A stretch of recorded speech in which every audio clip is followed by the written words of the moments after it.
that God doesn't have a cause and that He is the cause of everything. And I'd say that there is consensus around that.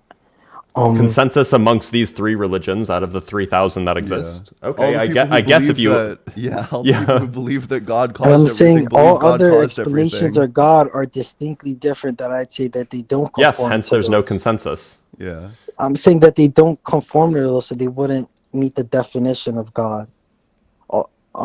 Like the other three do. They all kind of have the same thing. Wait, so I mean, that's also just not true, right? Like, you believe in, like, a nonsensical trinity.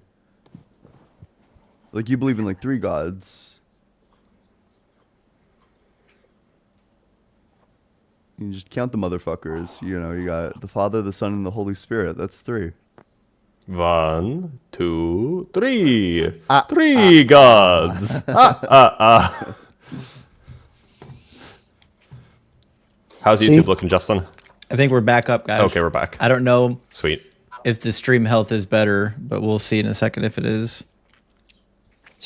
Yeah, it's you better. guys, so you guys don't have a purpose. It's just all kind of random. Well, I the think reason purpose is why subjective. we're here, the reason why we question the reason why humans came to existence was just all random. There is no meaning or purpose behind it.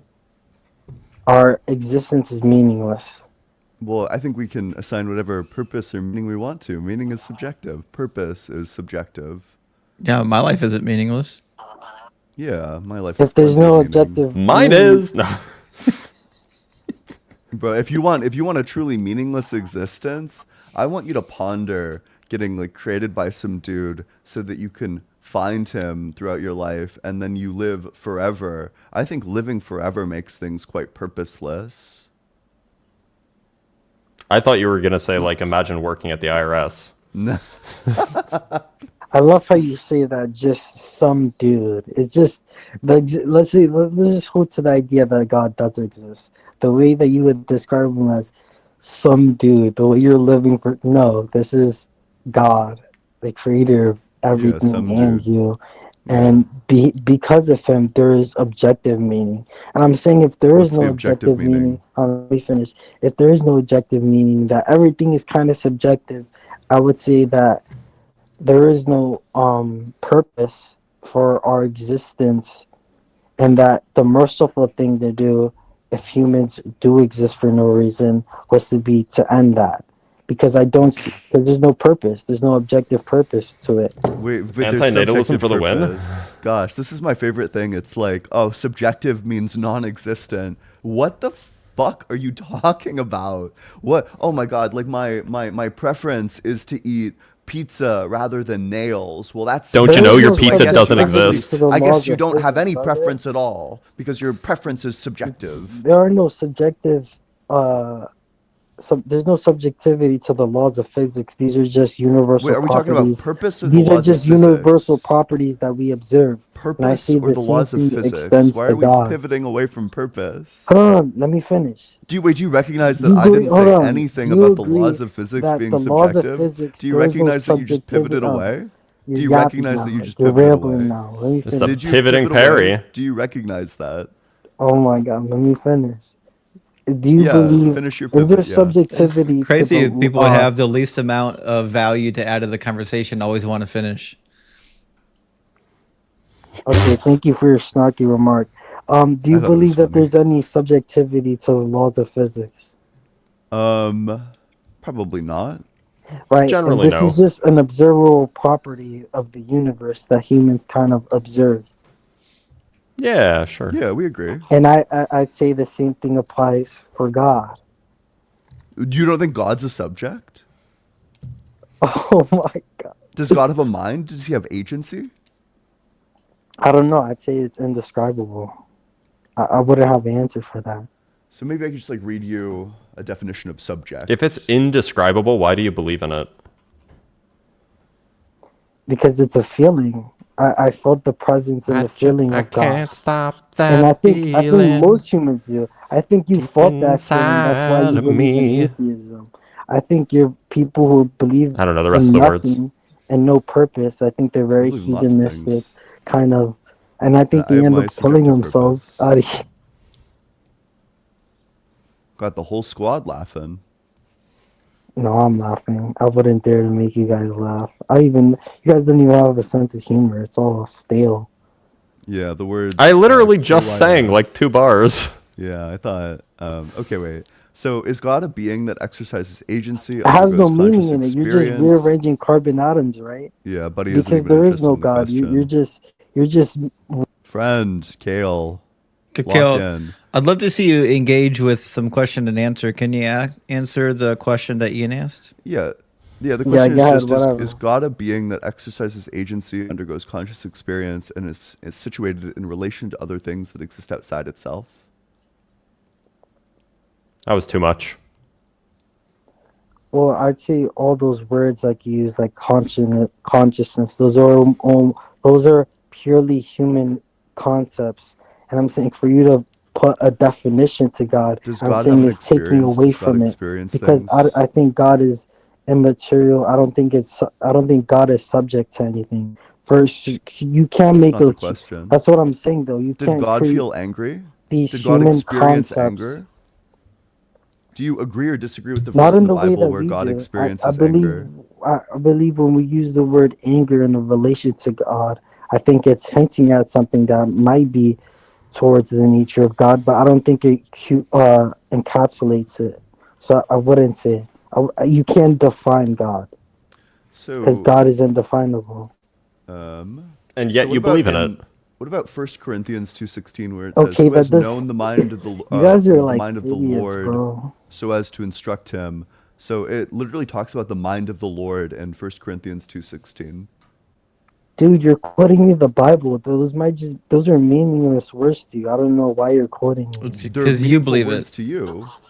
It's an internal critique. It's an internal critique on the basis of someone who doesn't believe in it. So That's why what an would I? internal critique is. But you Yeah. believe in it. That's why he's quoting it. I'm saying we should just look at the fundamentals, and which is Well, we've that. been trying, but we kind of got a little bit sidetracked. I started singing an 80s tune. You were saying something about feelings. I don't know, man. We kind of got lost. Yeah, we've got some people waiting in line. Do we want to move on to our Okay. next Yeah, I'd guest? love to. All right. Yeah, we can. Listen, Kale, Yeah, peace. Thanks thanks for being here, Kale. thanks for coming up again, okay? Have a good one. I think All right, Amare is up next. Amare. All right, let me grab Yep. Amare from the queue. Oh, and we have Hey, a how super y'all chat. doing? Oh shit, yeah, we got 2 of them. No pain, no gain. Thank you so much for the super chat. Let me throw them up on the screen real quick. Sorry. I got lost with trying to get the stream back up. No Pain No Gain says, God allowed you to continue the stream. Yes, Doug did. Praise Doug, the Rock of Salvation. And Garbage Man, thank you so much for the $10 super chat. Says, It's Garba Gayman. Get it right. It's Garba Gayman. I'm never going to live it down. I'm never going to live it down. It says, thanks to all the hosts. Praise Doug. Create your own purpose. Reject the demons of cognitive bias and embrace the objective morality revealed in empathy. That's actually a really good point because, Ian, you do actually have a form and an argument for objective morality, right? Yeah. Yeah. Yeah, I think it's quite good. Yeah. I definitely would love to dive We deeper into that just got another topic. super chat. Shit. Yeah. Just got another super chat from Brandon. Brandon, again, thank you, Brandon. Says, thanks for the dialogue, guys. I appreciate how respectful you were. Well, big W, Brandon. Thank you for the super chat. And we're trying. Sometimes I can get a little salty, but that's because I'm a boomer. And, you know, it gets difficult as you get older because you get, like, catheter pain and your hip is out of place. And, you know, it's Bro. rough. Damn, these damn kids too. All right, Amare, what you got for us? Hi, how y'all doing today? Doing all right. How are you? My name's Amari. I am a political debater, and I do debate about why God is real. Why do I believe in Him? Yep. Sure. Which God do you believe in? So, which God do I believe in? God, Jesus Christ. Okay, Sure. so And you're the a Holy Christian. Okay. Yeah, Christian. So first off, I'm not one of those Christians that go around being like, I'm not your normal type of Christian, which I would say, because I agree with more stuff that is out of Christianity, but still, I do. I follow it like a lot. So it's like people will say like like pro-choice, right? I'm pro-choice because I believe that God gave us a choice to believe in Him, Based. so everybody should have a choice to do whatever they want. That's how I feel. That's just how I feel because God gave us a choice to believe in Him, so I believe that everybody should have their choice to do whatever they want to do with their body or whatever. But I don't support the AB because I am a Christian. I don't support murdering a child, but I Well, support having the choice. God was pro AB. In fact, I think the most Christian thing you can do is AB your fetus, because that means they go to heaven. And why would you not want to send your fetus directly to heaven rather than risking go to hell? Yeah. Yep. We And the thing, W concession. Fuck yeah.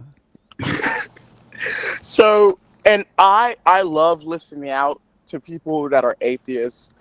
But when I am in church and preaching, I'm a whole different person. It's like when I'm preaching, I feel that that Holy Spirit in me. And let me tell you all a past experience. I was in the hospital. I was actually in a coma. Um, so, and then my uncle was just died and then came back to life. He told us what actually happened, what he felt like, and he said that he saw this light of some kind of sort. Now get this.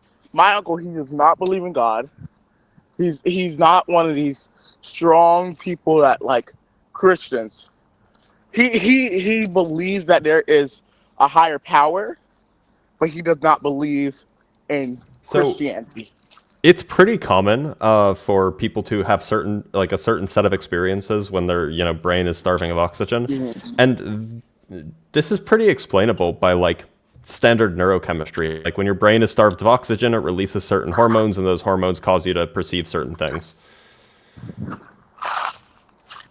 And he said he half saw like what we call Jesus. And first off, Jesus was a real person. Y'all know that, right? We agree. Yeah, we There's agree. factual states that says that Jesus was a real person. But They Yeah. just debating on which is he the Messiah or not. Muslims agree. die and see Muhammad. Hindus die and see Shiva. And I have one question for y'all. What do y'all believe? Because everybody have different answers to this. What do you believe what happens when you die? Nothing. Lights out, baby. Yeah. You just feel like, so describe that feeling. The same It's feeling. undescribable. Yeah, it's the same feeling you had before you were born. Nothing. Yeah, you don't exist. So you're just saying when you die? That's it. It's the end of the road, baby. Yep. That's what y'all truly believe. Yeah. Yep. Yep. That's why when family members die, it's tragic, right? Yeah, It wouldn't be true. tragic if there's an afterlife. Right. Well, see, that's what I dislike.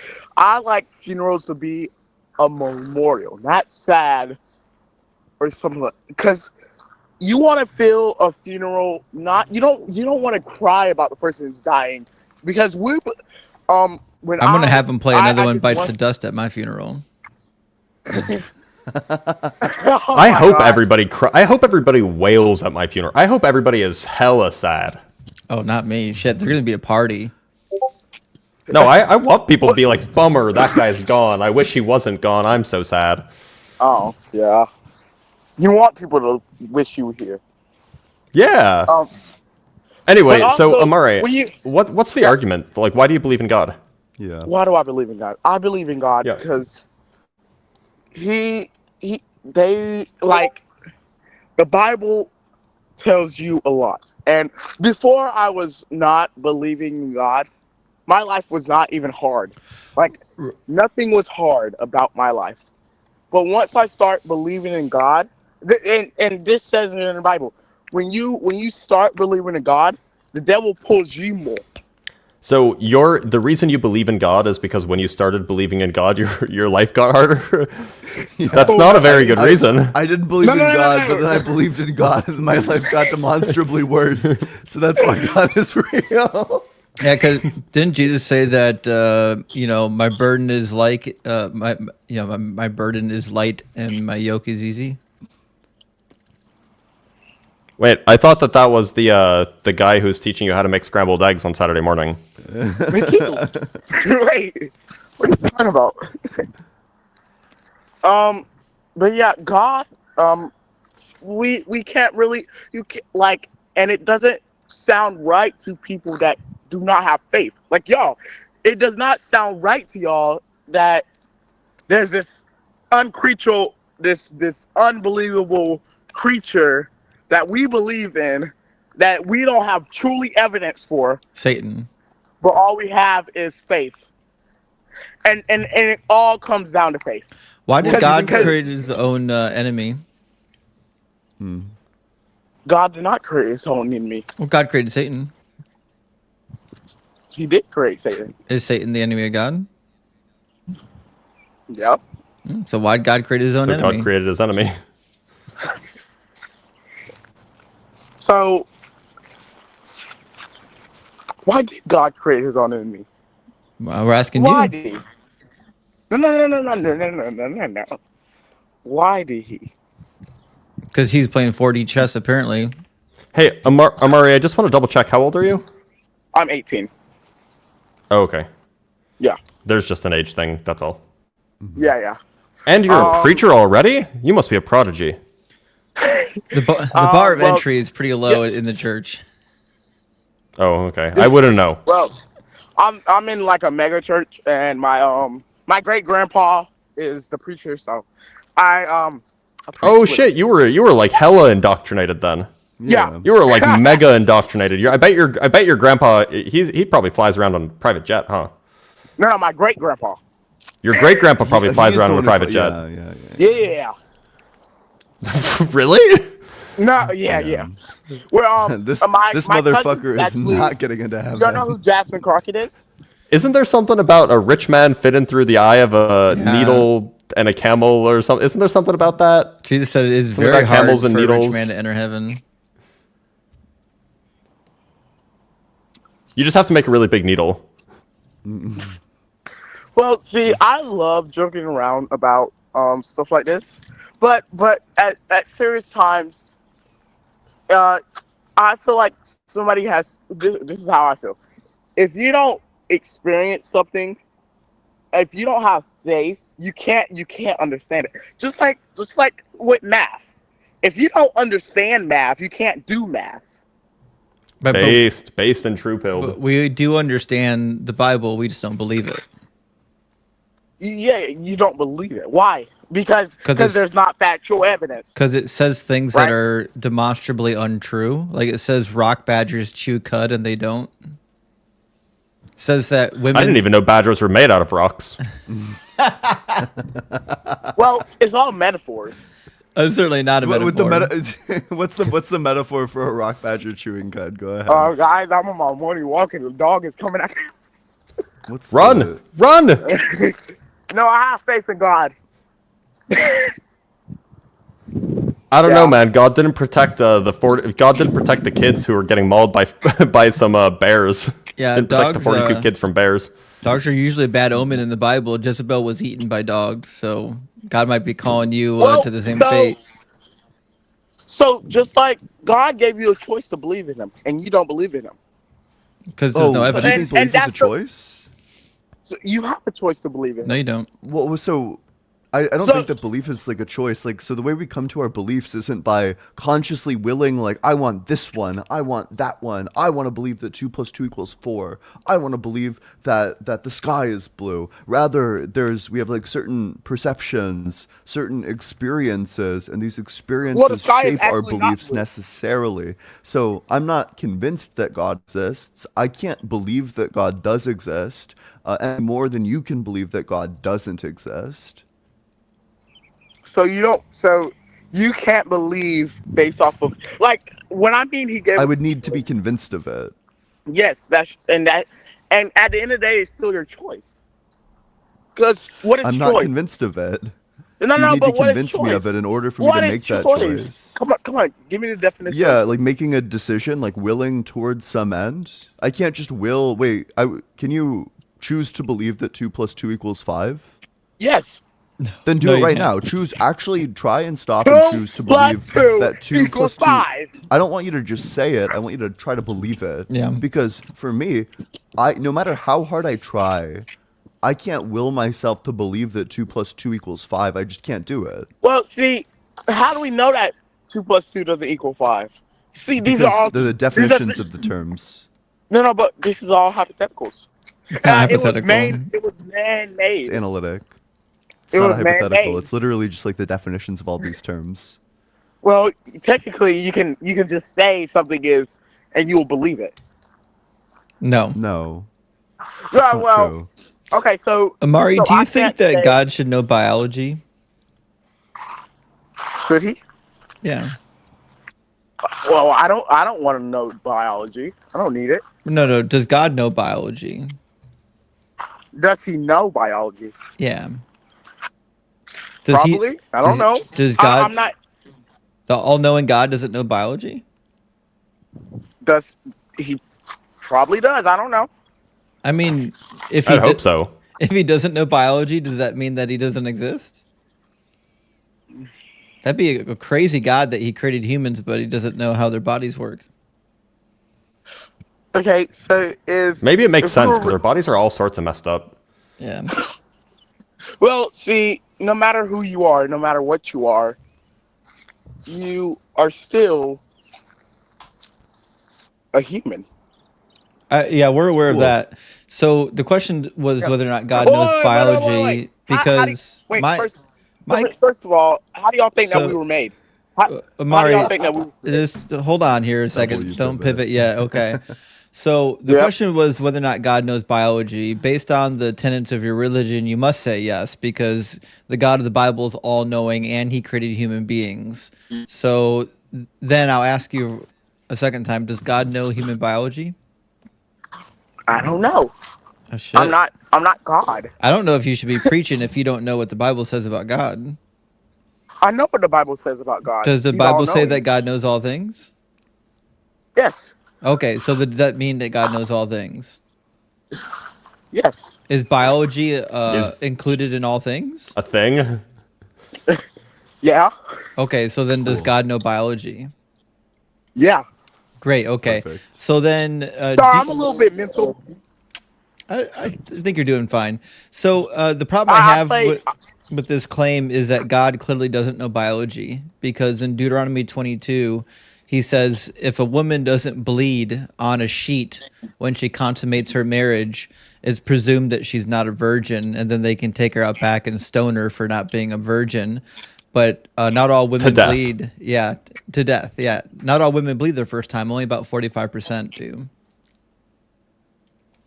Well, I didn't know that. Neither Yeah, I did didn't know God. that. 'Cause Well, I- look, Amari, you're only 18, Yeah. and you're not all knowing. It's totally reasonable for you to not know Yeah. that, especially if you haven't been with a woman, which, again, totally reasonable given that you're 18. Yeah. But God should know that. he shouldn't. He does know it. He Apparently clearly not. doesn't. So either he. Okay, So if he does know it, then that means that he's okay with executing innocent women. executed in this. Well, see, if you're not married, see, I don't support everything with it because I don't agree with everything by it, but I follow it. Just like how I don't agree everything with the Democratic Party, I follow the Democratic Party still. Based, Yeah, sort I of. mean, big W there at least. But the question is, why is God executing innocent women? Why is God executing innocent women? Listen, I support the Democratic Party too, but if the Democratic Party was executing innocent women, I probably wouldn't support them very much. I Yeah. wouldn't support them. True. I'd be checking out real fast. And so that's the same thing. If you say that God, why did my son die? It's like saying why does God kill off innocent people? We're not That's a saying great that. question, to be honest. Because it was their calling time. It was their end of their life. It was It was their time to go. it was just the time to go for all of those women after their first time engaging in sexual activities. It was just their time to go. And it's hard. It's hard to understand, to comprehend. It's That- monstrous. It's not hard to comprehend. It's And just horrific. It's hard to comprehend by the human state that we are told that we are, that it's bad to murder somebody, but still our God that we believe in murders people. Yep. If we're Yeah. really saying murder, Yeah. Yep. Which So- we are. which y'all are saying, well, how do we know that he actually murders them? How do we know that? Well, It says in the book. The book says to No, do it. How do we know that he actually does the murder? Well, So no one- Amari, if you were like a gang leader, and you told your like in like the mafia or whatever, and you told your underlings like go out and whack this girl because she wasn't a virgin on the night of my son's wedding night or whatever, like you would be responsible. That would be your fault. No, but it's just like how you hire a hitman. A hitman. You hired the hitman to kill the person, but you didn't kill them. So So why- Yeah, but you still go to jail for homicide. Yeah, exactly. You still Yeah. get charged with murder. But you you still brought did up the that- murder. Like you were. But- if but- you hire a hitman, you're a murderer. Are you a murderer? Yes. Yeah. Yep. Did you physically murder? I didn't kill them. It was just Yeah, like the so are firing you a pin murderer? hit the back of the So- bullet, so and then the no, bullet so sent are like you a murderer? People bullet don't kill flew in people. the Guns air. kill people. It wasn't me. It was the bullet, and it wasn't even the bullet. It was like the No, it no, was like but the biological failing. If anything, yeah, it was it their was own the organs. bullet Their own that- organs killed them. It was the bullet that shot the person that came out of your hand that pulled the trigger to make the bullet accelerate. So the bullet killed the person. So why are we calling people murderers? Yeah, that is the Yeah, that's the absurdity. point. Yeah, that's yeah. And just like Yeah. if people have learning disabilities and everybody learns different, does that mean that everybody has a learning disability? What the fuck? Sorry, y'all. Well, yes, but not for the reason that you think. Yeah. Listen, Amari, you've been delightful to talk to. We've got a bunch of people waiting to get through, so I got we're one more gonna question. cycle. Okay. I got All right, give him one question. more. Give him one more. Okay, so why don't y'all believe in God? Because there's no evidence. Like that. Because when I was a kid, I got really, really mad, and I said, I don't believe in. No, I'm not. That's not serious. I'm sorry. Tell the truth. Tell the truth. Come on, be serious. Because it seems like all of the minds that I'm aware of are attached to bodies, and it seems like all of the things that happen to me are explainable via physical causes. So it just seems plausible that all minds are attached to bodies and all things are physical. Okay, so that means that angels created us out of nowhere. No. What? Huh? How do y'all believe that we were created? That's my question. We weren't. My parents did the nasty. No. How do you the first human? How do you believe the first human was created? It evolved. The last Homo erectus did the nasty. That's why they call them Homo- Homo erectus. No, but you can't even answer the right question. You just did. Who did it? Homo The last erectus. Homo erectus. Yeah. And who was the last Homo erectus? His name was John. The And who- entity designated and by who was- the last who Homo did erectus, John- the last one.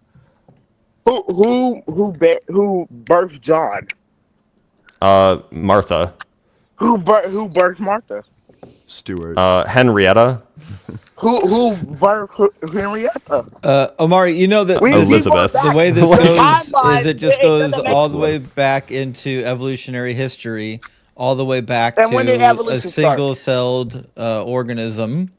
So So are like you three and saying a that we half just billion years ago, we've evolved Let me. from the components on the So are you Earth. saying that we just popped here out of nowhere? Nope, I didn't say Well, that wait. at all. Maybe I could put it like this really quick. Put it like that. So our whole universe was in a hot, dense state. Then nearly 14 billion years ago, expansion started. Wait. The Earth began to cool. The autotrophs began to drool. Neanderthals developed tools. We built a wall. We built the pyramids. Math, How did we build the science, pyramids? history, unraveling the mystery. It all started with the Big Bang. Okay, how did the people Preach, build brother. well, no, but how did the people build the pyramids? Now we're getting into more. Stuff. No, we're How not did- doing this, Amari. Thanks for being here, bud. But we have a lot of guests. I love. Justin. All right, Go on, we kid. gotta move on. Come back next week, okay? All right, move on to the next one. We're gonna Frozen get Fallout is Frozen in next. here. Yep. Let me grab the super chats real quick, guys. Texas Panhandler, big W for the super chat. Thank you for the 666. Hail Nero says it's easier to thread a camel through the eye of a needle than for a rich pastor to fuel his jet, unless you make tithe. Pay up, suckers. Yeah, I'll never understand televangelists that think that they're gonna go to heaven because they got a big following. You're in more trouble than the non-believer. And Aaron, thank you so much for the $20 super chat. Very generous. It says, faith is not a reliable way of knowing anything. Why would you believe anything on faith when anyone can believe anything merely on faith? Yeah, it's 100% it. Like, listen, like faith just means that like you're willing to believe in something without evidence, but there's no limit to what you can't do if that's your method of operation. We've got also Johnny Barrios. Thank you for the 666 over Cash App. Big W, Johnny. Good to see your friend. I think that's all. Let's go, Johnny. That's all Yeah, it's everything. the shout All right, outs. Frozen Fallout. Frozen, welcome in, bud. Hey, am I coming in clear? Yeah. Loud and clear. Awesome. I'm super excited to debate you guys because I've been studying a lot of this stuff, and I'm an absurdist. I'm agnostic to a certain degree, and I've been like I find your show really interesting. And I like how you guys are combative. Because I'm can be combative too. So it's like it's nice to have But my main thing that I'm gonna try and come at with this, and I'm kind of playing devil's advocate to a certain degree. So I'm gonna side with Lucifer for a little while here and try and suss out some stupid ideas. You're gonna kick my ass. I'm gonna start off with you guys are gonna team up on me, and I love it. I want you to beat me into the ground and show how dumb I am, because I know nothing. I don't know shit, man. But I'm just gonna have some fun. So The first step. Yeah. I'm gonna come at this as God is. Oh, sorry. No, go for it. Yeah. So I'm going to come at this from an idea of storytelling, right? Let me try and make sure I think this through before I speak, because that's very important. But you're familiar with Stephen King, I'm sure, right? Yeah. So you understand, he wrote himself into his book at one point. The Dark Tower series, right? I haven't read any Stephen King. I have read zero Stephen King. In fact, I don't even know who Stephen King is. In fact, I don't even know if he's a human. In fact, I don't even know what the word Stephen King mean. Aww. Well, okay. So the idea basically is that, Stephen King, when as a writer, so leaving out names, writers sometimes believe that they don't tell a story, that they find a story, and of course that's an hallucination. But there's a statement out there that some stories are found, some stories are created, some stories are made up, and I just find it very interesting the concept of that, and the idea of what if God is the writer, What if? and he's not necessarily writing the story, he's just finding it, but you can call him God. And who made that guy? Well, his mom screwed somebody, and But what's you know, the and then evidence for they had a baby, this? which was him. And then he wrote that book, and then you know you go all the way back to the Big Bangs and stuff. But what's the evidence? No, there's no evidence. Absolutely no evidence. So I guess we agree.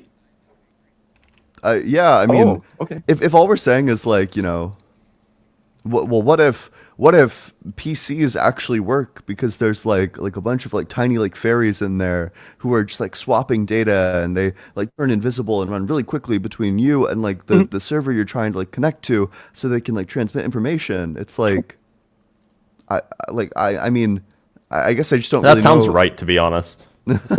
Actually, yeah, well, I just don't really know how to like. I guess and I'm it's sure like you kind of guys just aren't weird to engage with. You're not right? It's familiar with like what's- games like Mage the Ascension or World of Darkness or Dungeons and Dragons. I know Dungeons and Dragons. Okay. You think we were not there when the lore was written?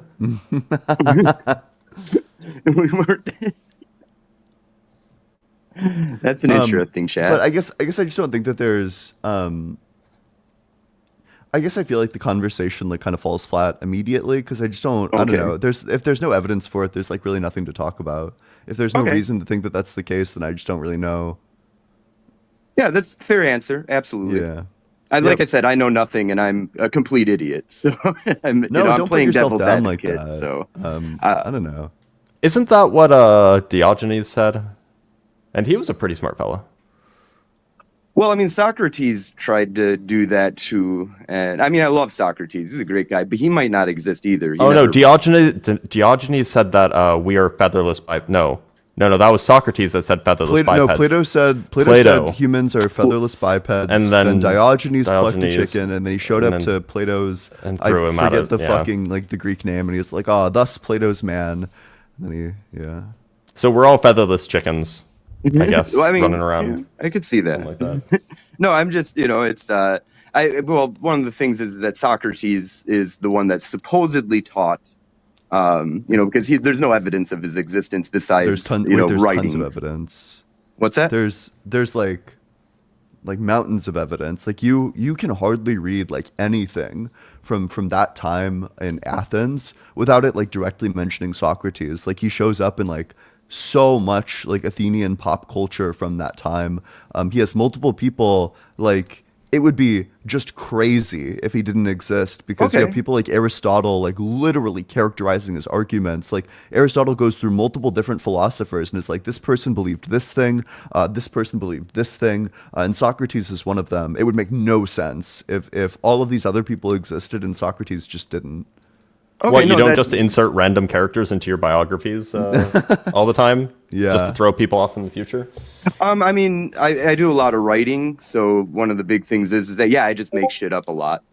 So I could see Socrates being made up by one person and then making that, like, this is the guy that taught me. But you're right, though, if there's a lot of people that wrote about him, and I've probably misstepped here, because I assumed, which is wrong for me to assume, that Socrates was mainly talked about by Aristotle.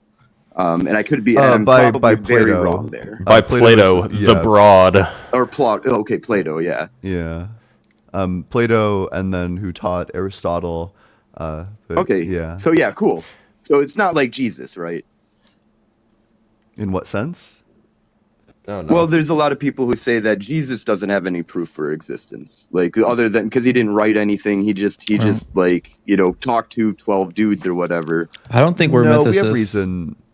Yeah, we have reason to think that Jesus existed. Like, there's Okay, cool. historians who like mention him as like a historical character. Like, I think Josephus characterizes him, and Justin would know way more about this than I do. But like, as one of many people claiming the title of Messiah, next to dudes who go by names like the Egyptian. There was lots Which of is a people who were rad claiming name. to be lots of people I who were like claiming to be like the Messiah, and Jesus is like one of those people. Yeah, absolutely. Yeah, so I find that interesting just because it's one of the things that a lot of atheists will throw at people to be like, well, dude, come on, you can't even prove he exists. Just like you can't prove he was resurrected. Like he didn't write anything. Like, he didn't make any book. Like, there is no book from Socrates. There's no book from Jesus. Like, maybe the Dead Sea Scrolls, maybe. I mean, but that we No, don't those know aren't who from wrote Jesus. those. Those are not from Jesus. Yeah, those Jesus, are- they Right. predate Jesus by 200 years. Right, yeah. 250 maybe.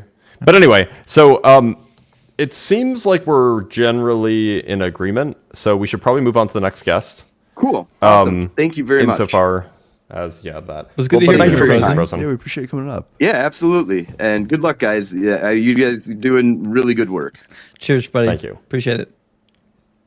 All right. Does anybody know, was John next or was Yeah, Stephen yeah, next? it's John. I think it is was next, yeah. Okay. John, then Steven, and then Demon. I thought it was John, then Demon, then Steven. Oh, I could be wrong. Anyways, John's up now. Welcome in, John. Oh, Robert, thank you for the $2 super thanks. Big W, I appreciate that, Robert. We love a good Robert. John, are you with us? Hey, good afternoon, gentlemen. Howdy. How you doing? I just right. ran back. Sorry about that. And I'm actually about to You're go good. for a run, so I'll make this quick. Sure. What do you believe? Where to start? So I guess I would ask the three of you: what is your conception if a Christian were to say that they I'm like an out of breath fat guy right now. All right, It's so okay. We all start somewhere. yeah, I'm working on it. I'm actually like probably 170 pounds, but yeah. Anyway, back on topic. But so anyway, if someone were to come up to you guys and say they believed in God, what image is conjured in your mind? An immaterial mind that created everything. That. Okay, so and then I guess like a broad definition of love, or not a broad one, but I guess a distinct one. Not really, right? Like the God Oh, of no, the no, no, Bible no, is like the most I didn't mean unloving that. dude. No, I didn't mean to equate it. Just as like a separate topic. You're just asking love in general. like what happened? What do I You're conceptualize asking when people talk about what is love? Baby, don't hurt me. Yeah. Yeah, just like a feeling caused by oxytocin, serotonin, a feeling of closeness, of affection, of connection. What would you think of the definition that it is willing the good of the other as other? Like without any Willing the good- preconditions. Sorry. Willing the good of the other as other. Yeah, for What the is- sake what's of them, this last as other doing? for the sake of themselves, and without any preconditions or any sort of kickback. I don't know. I think I'd have to think about it. That'd be a good example of love, perhaps. Yeah, I think there's more. Because Do you I think- think that you can love someone and then sometimes you can like not will the best for them. Like I don't know. Like when I was growing up in high school, I loved my mom and then sometimes she would not want me to play League of Legends and I'd be super pissed at her. And justifiably so. How dare she? Exactly. What the fuck? The elo isn't going to climb itself.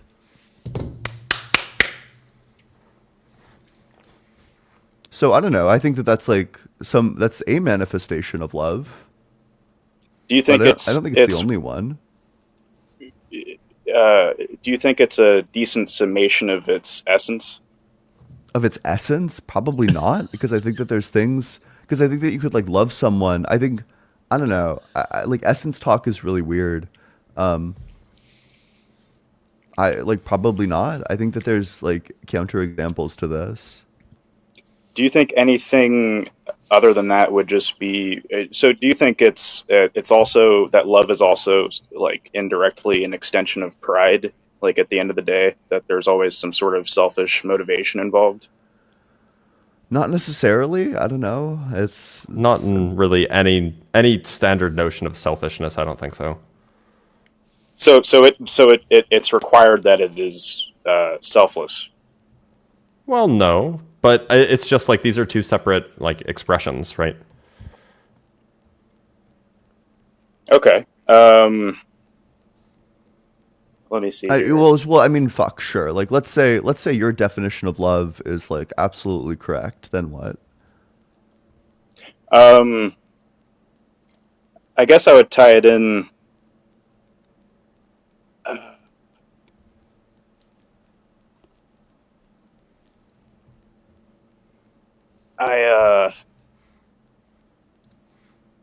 lost. I took some notes here. I'll go ahead and let the next person speak. I'll Are go you ahead sure? and yeah. I'll go ahead and because I'm about to dash anyway. Go for a run with a buddy. Okay. So Well, we Okay, appreciate you John. coming on up. Thanks for being here. yeah, thanks for the time, and I'll have things more together next week. So thank No you all. worries. Sounds All right. good. Cheers. Pretty good. Deep Hey, next Who is- up is inside of Demon. me. Yeah, who was next? It was Demon? Demon and then Steven? Okay. Yeah. Oh no, it says Steven. Steven is saying Steven is next. Sorry, I don't know who's next, but Steven's next now. I said that. Well, I mean, I don't know. Okay, well, we're gonna get to you next, Steven, anyway. So sorry to keep you waiting. Yeah, Yeah, it's fine. Demon's up anyways. So, Demon, welcome in. How you doing? Demon might not even be here. Yeah, Demon might. He's probably he's probably Hello, stuck in hello. hell. There Oh you hi. go. How are you, sir? Demon? Hello. What? Hello? Hello? Hello. Am I Hi. audible to you? Oh, Yeah, you're audible. Actually, English is my fourth language, so if you got any problems, so Bragging much? hello? We can hear you. Hello? I think Yeah. you've got a really Hello? delayed connection. English is my fourth language, so if you have any problem with speaking, so please try to understand me. Well, I Demon, think- can you just shout out when you hear this? When do you hear this? Hello? Yeah, he's got like a 10-second lag. All right, Demon, we gotta move on to someone with a connection. Okay, come back when you get Wi-Fi. All right. Come back when you move off of dialogue. Where did Justin just go? I'm right here. I see Justin. I do not see Justin. What do you do? Okay, I mean, I guess that's fine. Is he talking? Is Justin talking? Yeah. Oh, I Yeah. can see Justin again. Okay, that was weird. Sorry, I don't know what happened. All right, Steven. What you got for us? Welcome in, Steven. Steven, I don't think your microphone is working. We can see you, but we can't hear you. Oh, wait a minute.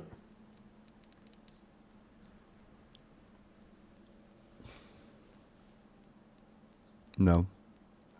No, we can't hear you. Do you want to refresh the page and then we can like bring you right up? Yeah, Try go to ahead and get do that. your mic. Oh, hold on. Yeah, we'll get, Try it now. What about now, Steven? Any better? No, I can't hear him. I can refresh the page to see if it fixes it. He says that you have me muted. It's not muted though.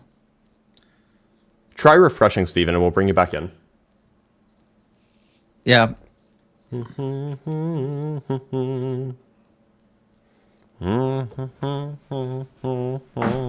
now he gave up his spot. Now we'll move on to the next one. Get wrecked, nerd. No, We'll give him a second to try again. we tricked him. All right, what about now, Steven? Can you hear me? Yeah. Yes. Cool. Lovely. Great. Yeah, it said that the director had me muted in the corner. So, but anyway, right. I'll just. I suppose I'll go off the conversation that the guy before Demon, whatever. We really don't have to. We can just talk about whatever you want. Yeah. Whatever. I'd like to talk then about. All right, fine. Thank you. Right. So again, about love. What's your what's love? If love is just oxytocin and feel good chemicals, then you don't really love your mother. Your mother doesn't really love you. Why would that You follow? know, it's just chemicals. Wait, why would that follow? The chemicals are real. Yes, of course the chemicals are real, but then it's just a chemical reaction. It has no meaning. It's just so if I Sure it so does. so if meaningful to I me. was to Yeah, it has subjective meaning. subjective, so everything's just subjective meaning. Well, meaning is subjective. Not everything is subjective, but meaning is, yes. Right, but so if I was to inject you with enough oxytocin, would you really love me? Well, I would certainly be feeling a strong love for you Yes, if you'd you be feeling affected a my brain subjective chemistry. feeling. Yeah. A subjective feeling. So does your mother subjectively love you or objectively love you? love is a feeling experienced by a subject, so All right, so your mother all doesn't love you. feelings No are problem. No problem. subjective. We'll move on. We'll move on to material, okay? So if everyone, let's say you took every atom in the universe, okay, and you rewinded time back to the beginning. So like Beginning I just of what? moved this book from here to there. Yes. Beginning if of I was what? to rewind time, it would go back to there. Would you agree? Let's just perhaps 13 billion years ago. You wind the clock back 13.8 billion years ago. Yeah, Sure. yeah, yeah. So eventually, exactly, yeah. If you were to rewind the clock, it would go back, kind of like a reverse camera thing. It would suck back into the Big You go. Bang. Yeah, yeah. yeah.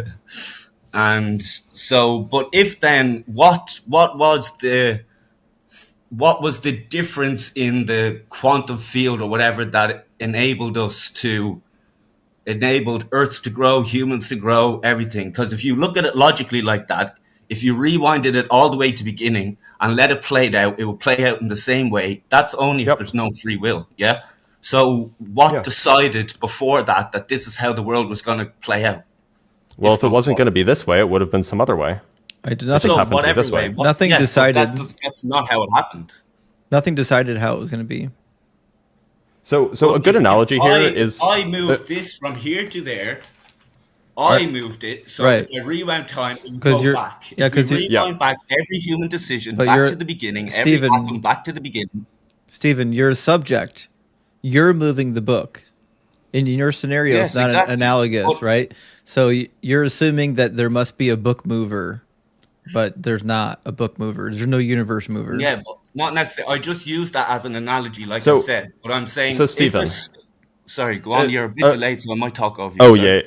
So a good analogy here is that you know, like those lottery number pickers where they have like the big thing with spins that has a whole bunch of numbers and they pull them out. So like for any given combination of things that they pull out is exceedingly rare. Like 1 in a trillion is the odds that they get any particular combination. But they're always going to pull out something, right? They'll always pull out some sequence of numbers. Yes, and but so the why point that? is When that person was spinning the ball or whatever, Mm-hmm. every physical interaction, you could do an equation if you had a powerful enough computer, and you could play it back and say this is exactly what's going to happen. Right. So if you take that analogy, you'd have to go all the way back to the beginning of the universe and say from. Well, yeah. So it was just an analogy. It was an analogy to point out the fact that look, the universe could have been other ways if the conditions were different, but it was this way. That's my point, though. Yeah, exactly. Yeah, it was this way. But if it was different, it would be different. What decided that it was this way? Nothing decided. Well, I mean, From the beginning of the it depends universe, on your view. It depends on your view. Sorry? It depends on your view of like the origins of the universe, if it had a beginning, and you know your view on like quantum ontology and things like that. I think God, right, but I mean, like generally speaking, like if your view is that like the universe has always existed, then there's never really an initial state that you have to worry about. If your view is that like there's some sort of quantum collapse, then it's genuinely random. If your view is that there's some sort of like ontological naturalism, then your view is that there's teleological naturalism, then your view is that there's a teleology. Like there's a lot of different potential explanations. It just depends on what a person's view is. Just like the lottery balls, the speed at which I twist it and the timing at which I did it, even the wind, the rotation of the earth, the gravitational pull in that specific direction, the magnetic field, all has an interaction. So just play that back in time. You'll get back to one infinite point of infinite density, like you said about the Big Bang Theory. So what decided? At one point, it was a point of infinite density.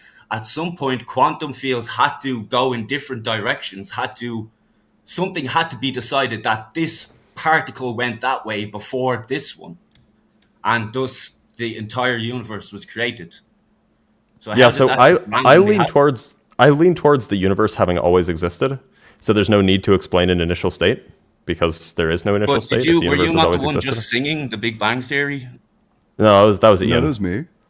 Right, but like the Big Bang is compatible with like an eternal universe.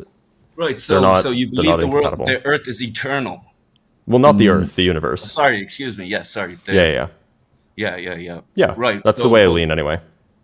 So it's kind of like God is eternal, in a way. Well, I mean, I guess they would have property, but it's not the. You're just describing describing the universe. No. You're just Yeah, but yes, you're just describing God's attributes to No, you're something not. else. God is a creative being with sentience. The universe is not a creative being with sentience. I said an attribute. I said Yeah, Oh, sure. sure. That they Well, share that they they would share a share that property, property. yeah.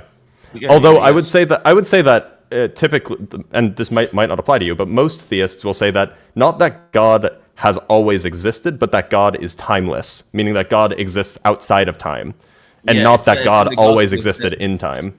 Yeah, So we my do claim the is that time has always existed, and that the universe has always existed in time, which and is slightly where different. did the universe always exist? Here, Where? Where? here, Here? The universe Right here. includes the space in which it exists. So the universe space, is the are you space. saying space, time, and matter are eternal? It seems plausible, yeah. Okay, I don't even know what to say to that, to be honest, because it's just not the scientific view at all. I mean, you're talking to a scientist What right is the Why? now. scientific view? Sorry? Excuse me?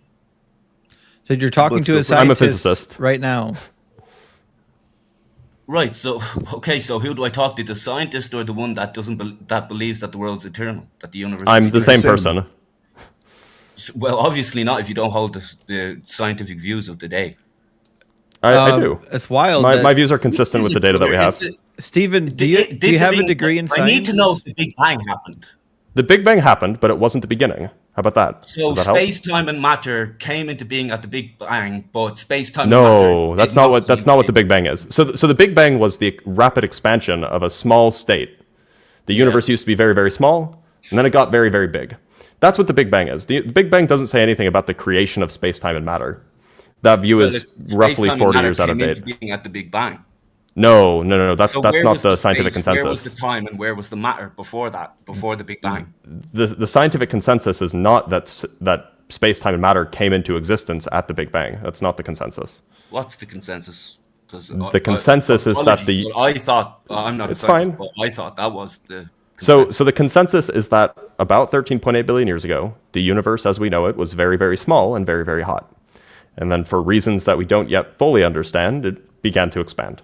But there is still space, there is still time, there is still matter. Right. So yeah. Okay. So when it was very, very small and very, very hot and very, very dense, and then one particle went this way and one particle went that way, and here we are today. One So if you're particle. able to rewind that all the way back to the beginning, to the Big Bang, why did one particle go this way? Why did one particle go that way? Who decided? And to the fact Yeah, that we're able to it sit was here just the today and previous see- state.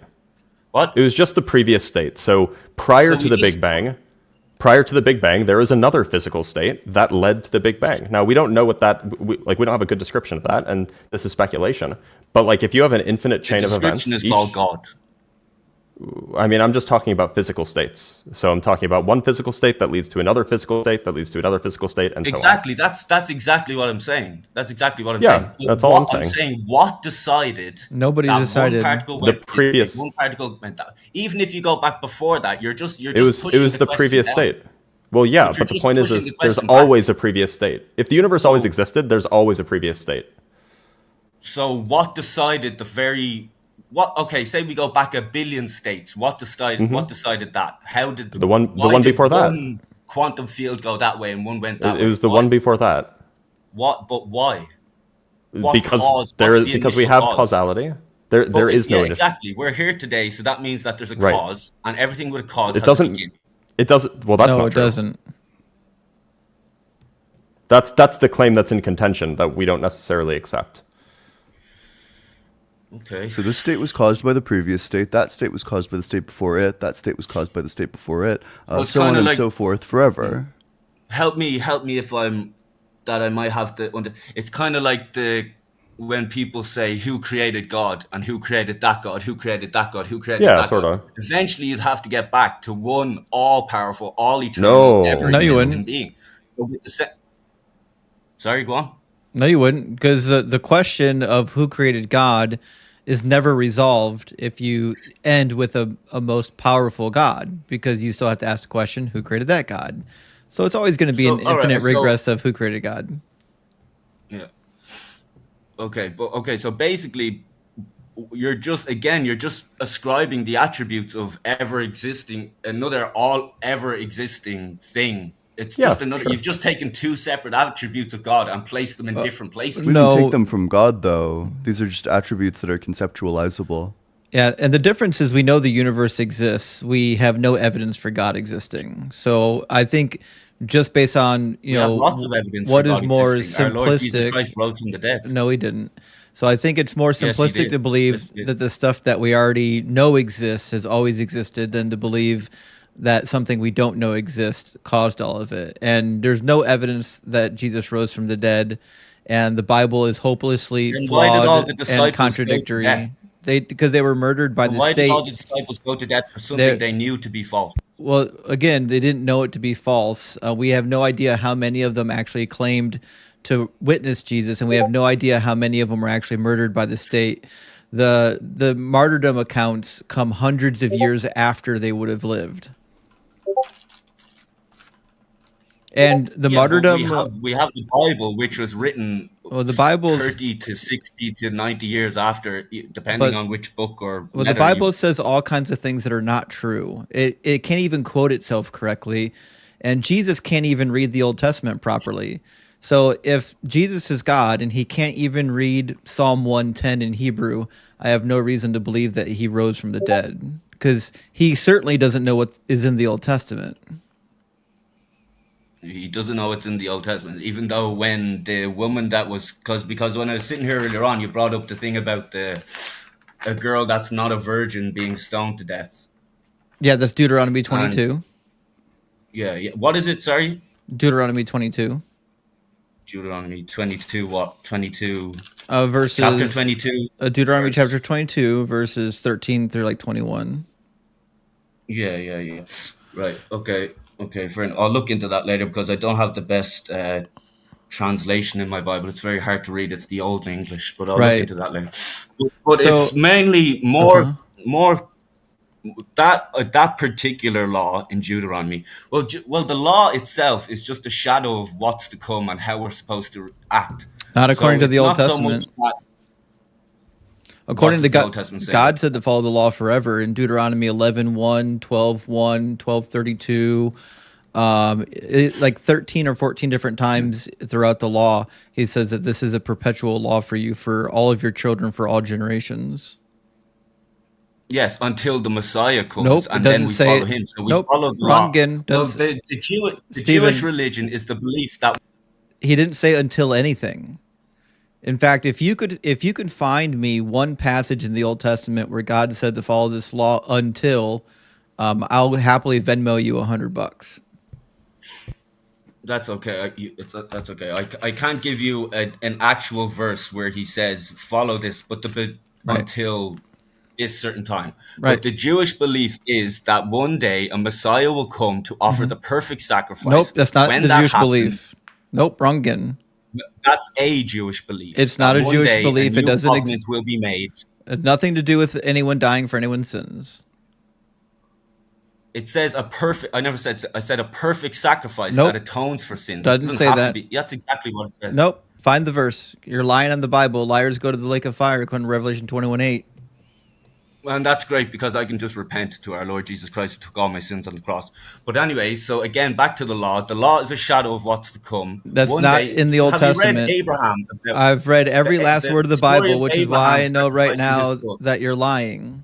So Look, Jesus you can call me a liar, or you can bring up the evidence of what I'm going against. Jesus doesn't fulfill a single prophecy from the Old Testament, and not a single Old Testament prophecy claims that the Messiah is going to die for anyone's sins. And I know this because you can't provide a single I thing that didn't says say that. the Messiah will die. I never said Cool. the Messiah will die. I said that one So- day God will offer a perfect sacrifice. That's not If in you the want to attach Old the Messiah to Testament, this- Stephen. The story of Abraham sacrificing his son Isaac. That's not a after he says, prophecy. one day God will provide a lamb. No, it doesn't. God will provide It doesn't a lamb. say that. But at the, Stephen, it that's doesn't. exact- it says It doesn't that say. God will provide a lamb. Stephen, it doesn't say that one day God will provide a lamb. Abraham Yes, but says if you let me finish, Abraham says that in the place of his son Isaac, God will provide the sacrifice. And then God does provide the sacrifice. They find a ram caught in a thicket. And then what did they name the mountain? They named the mountain God will provide, because God provided the sacrifice in the place of Isaac. It's not a prophecy about a Messiah. And I'm not going to let you run away from the conversation that I previously started, which is how Jesus can't even quote the Old Testament properly. Would you like me to finish that argument before you pivot to the next argument? Give them to me. What's his full quote of the Old Testament? Matthew 22, verse 43 and 44. Do you want to read it for me, or? Yep. I'll put it on the screen too for everyone else. So Jesus says in the passage, there we go. He's being questioned by the Pharisees about the Messiah. They said, what do you think of the Messiah? Whose son is he? And he said to him, the son of David. And he said to them, how is it then that David by the Spirit... David calls him Lord. Yeah. Don't talk over the scripture while it's being read. How is it then that David by the Spirit calls him Lord, saying, the Lord said to my Lord, sit at my right hand until I put your enemies under your feet? Do you know where this comes from? Do I know where it comes from? Yep. What, the words? What is he quoting when he says prophecy? Sorry. It's not a prophecy, but what is Jesus quoting here? I don't know, to be honest. So David. Let me look at what is it, Matthew 22. I'll give you the answer. Don't worry. So Jesus says that David said a thing. That thing that was said is the Lord said to my Lord, sit at my right hand. Now, this is a quotation from Psalm 110, which, as it turns out, Psalm 110 is not David speaking anything. Psalm 110 is a psalm from King David's court. And King David did not say that the Lord said to my Lord. What King David said was, Yahweh spoke to my master. So the problem that you have is in the Greek... You're playing with words. I'm not. You're just playing with just words. Pay attention, Stephen. Maybe you'll learn something. So what happened was when they translated the Greek Septuagint, they took the name of Yahweh, right? So we've got Ne'um means to speak or to utter a word. And this is the name of Yahweh. This isn't the Lord. This is Yahweh. So it says Yahweh spoke. And then who did Yahweh speak to? Yahweh spoke to Adonai, which is my Lord or my master, which is the title for the king. That's what they called the king, was my Lord or my master. So the text in Psalm 110 is about King David, and it says that Yahweh spoke to my Lord. It's not King David speaking about having multiple gods. The reason why Jesus brought this up is because Jesus could not read Hebrew because he wasn't an actual rabbi, because he had no idea what was in the actual text and he had no education. He was reading from the Greek Septuagint. In the Greek Septuagint, they translated the name of Yahweh as Lord. So in the Greek Septuagint... Yahweh is our Lord. It's just words. So in the just Greek... like if I said God... Pay attention, Steve. Hold on. So in the Greek Septuagint, it says, the Lord said to my Lord.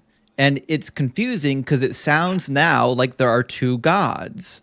That's because when they translated it into Greek, they didn't do it very well. They were sloppy. And when Jesus got a hold of that Greek translation, he didn't understand it either. And he certainly didn't go back to the Hebrew text to see what it actually said. So no, if Jesus didn't actually know the Hebrew text that theoretically he wrote in Hebrew because he's God, then he's not God. So the argument is Jesus didn't know the law, didn't know the scriptures. He didn't know the scriptures, and in your worldview, Jesus is God, and theoretically, he would have uttered all of the scriptures. He's also man. So he's also not God because he doesn't even know how to read his own Hebrew Bible. Well, then again, the translations are going to be different, but you're just playing with words. I'm not playing with words at all. Was it written in Hebrew or was it written in Greek? It was written in Hebrew. Okay, and in the Hebrew, does it say that there are two gods? No, but there is a trinity. Okay, in the Greek, does it sound like there's multiple gods? Yes, it sounds like okay. So the two different but he's texts. referring to the Trinity. So he's referring to the Trinity. Stephen, just stop yapping. You're not helping yourself. You have spoken for a little while now, so can I at least make a point? I need you to engage in the dialectic. Okay, we're having a conversation about what is in the meaning of the text. So in Psalm 110, in the original Hebrew, are there multiple gods? No, there's not. He's referring to the Trinity, just like when he said, just like when Paul said. He wasn't referring to the Trinity. So Psalm 110 doesn't mention anything about a Trinity. It just says that Yahweh spoke to the king. Do you understand? Yeah, well, it just said or the king, but in the case where people think there's multiple gods, it's often because there's no Trinity in Psalm 110. Now, the Greek translation reads differently from the Hebrew translation, which is why Jesus didn't know what was happening in Psalm 110, which is why he inappropriately interpreted Psalm 110 to be about himself. So he's not even a Messiah, much less a God. Psalm 110. I'm going to have to look it up.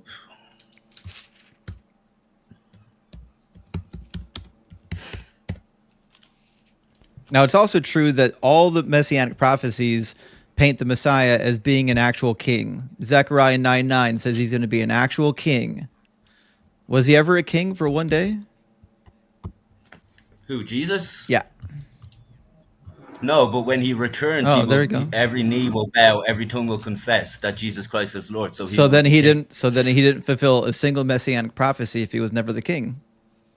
Well, he did fulfill many prophecies because they said that the one. Messiah would come from Bethlehem. He'd be born of a virgin. It doesn't say that the Messiah is going to come from Bethlehem. It talks about a king coming from Bethlehem, and he was never a king. You already said that. Messiah is the king. He's not the. You're he's just not the king. You're just playing with words. I'm not playing with words at all. So we'll try this again. So there's two comings of. So you already said that he was never an actual king. Do you still hold by that? He was never an. No, actually, he was a king. Yes, he was crowned with a crown of thorns. The Roman soldiers bowed before him. They didn't bow before him. He wasn't sat on a throne. You're misreading John. He wasn't sat on a throne. You're misreading John 19, and they didn't bow before him. They put a crown of thorns on his head, and they mocked him to his face. Do kings wear crowns, or do they wear thorns? What was Stephen, answer the question. Okay. Crowns can be made of anything. So why did you're they just playing with words? You're just playing with words. Why did they put thorns on him, Stephen? To crown him king. No, because they were mocking him. Are thorns Yes, but that's still Are thorns painful, or are they a sign of adoration? No, why would pagan obviously it's mocking. Yeah, obviously they're mocking him. So obviously, Stephen, they're mocking him because he wasn't a king. The important point here. So what was written on the cross? Go ahead, let's. The important point here is that, like, as far as like actual factual kingship, like, I think we can all agree that, like, Jesus just didn't play the role of a king. He didn't have that political power, and that's what a king is. It's a political ruler. I think that we can probably agree on that. Now, like, he may have been mocked as the king of the Jews, or he may have been mocked with a crown of thorns, but, like, he wasn't actually a king, right? By the way, Justin, check Discord. Oh, shit, okay. Yep.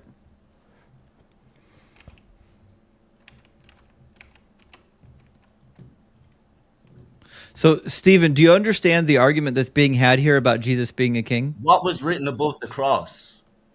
They were mocking him as not being the king of Jews. Did you not follow so far? And when the Jews asked him to change it, Pontius Pilate says, "No, I have written what I have written." So he was crowned because they were mocking him. He was worshipped. It doesn't matter if it was mocking, and a sign was put up that he is the king of the Jews. Just because he wasn't sitting on a velvet red throne, and our idea of what kingship looks like, it doesn't mean he wasn't anointed as a king. Blitz, you have Jewish ancestry, don't you? I do. Oh, well, Blitz is the king of the Jews. I guess I have a king. Big W, Blitz is king does that count? Were you crowned? Were you crowned? Actually, not only that, I descend from the tribe of, or I descend from Aaron directly. Really? King of the Jews. Seriously.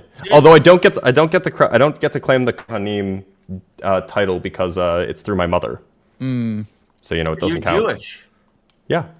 No, he's king of the Jews.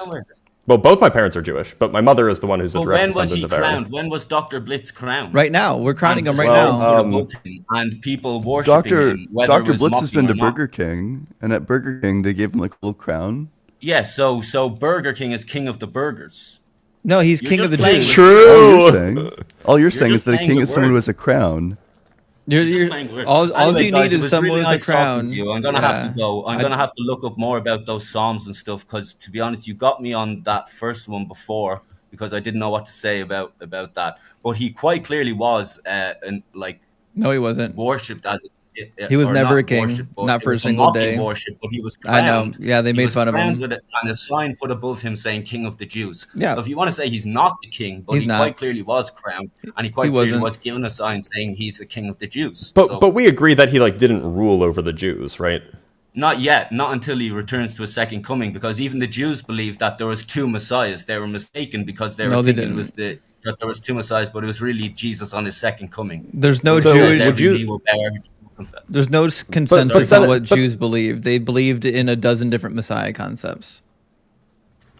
Yes, but I'm talking specifically about the two comings and of Jesus. They didn't returning as believe a in second. two That's why they comings. believed there was two. They didn't believe in So- two comings. No, I said that's not what I said. I said that they believed in two messiahs. No, they didn't. But they were mistaken because the Messiah.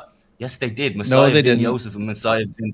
Yeah, Yes, they did. I've Well, read not I've every read those single Jew. texts. Not This- every single Jew. Not everyone agrees on anything. The same text that talks about the Messiah ben Joseph and the Messiah ben David also talks about the possibility of having 4 different Messiahs.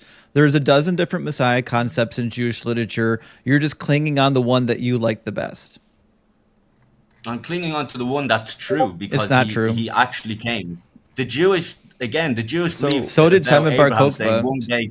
Simon Bar Kokhba was actually a leader in Israel. He actually ruled over the Israelites, and he was killed by the Romans, which means he did more prophecies than Jesus.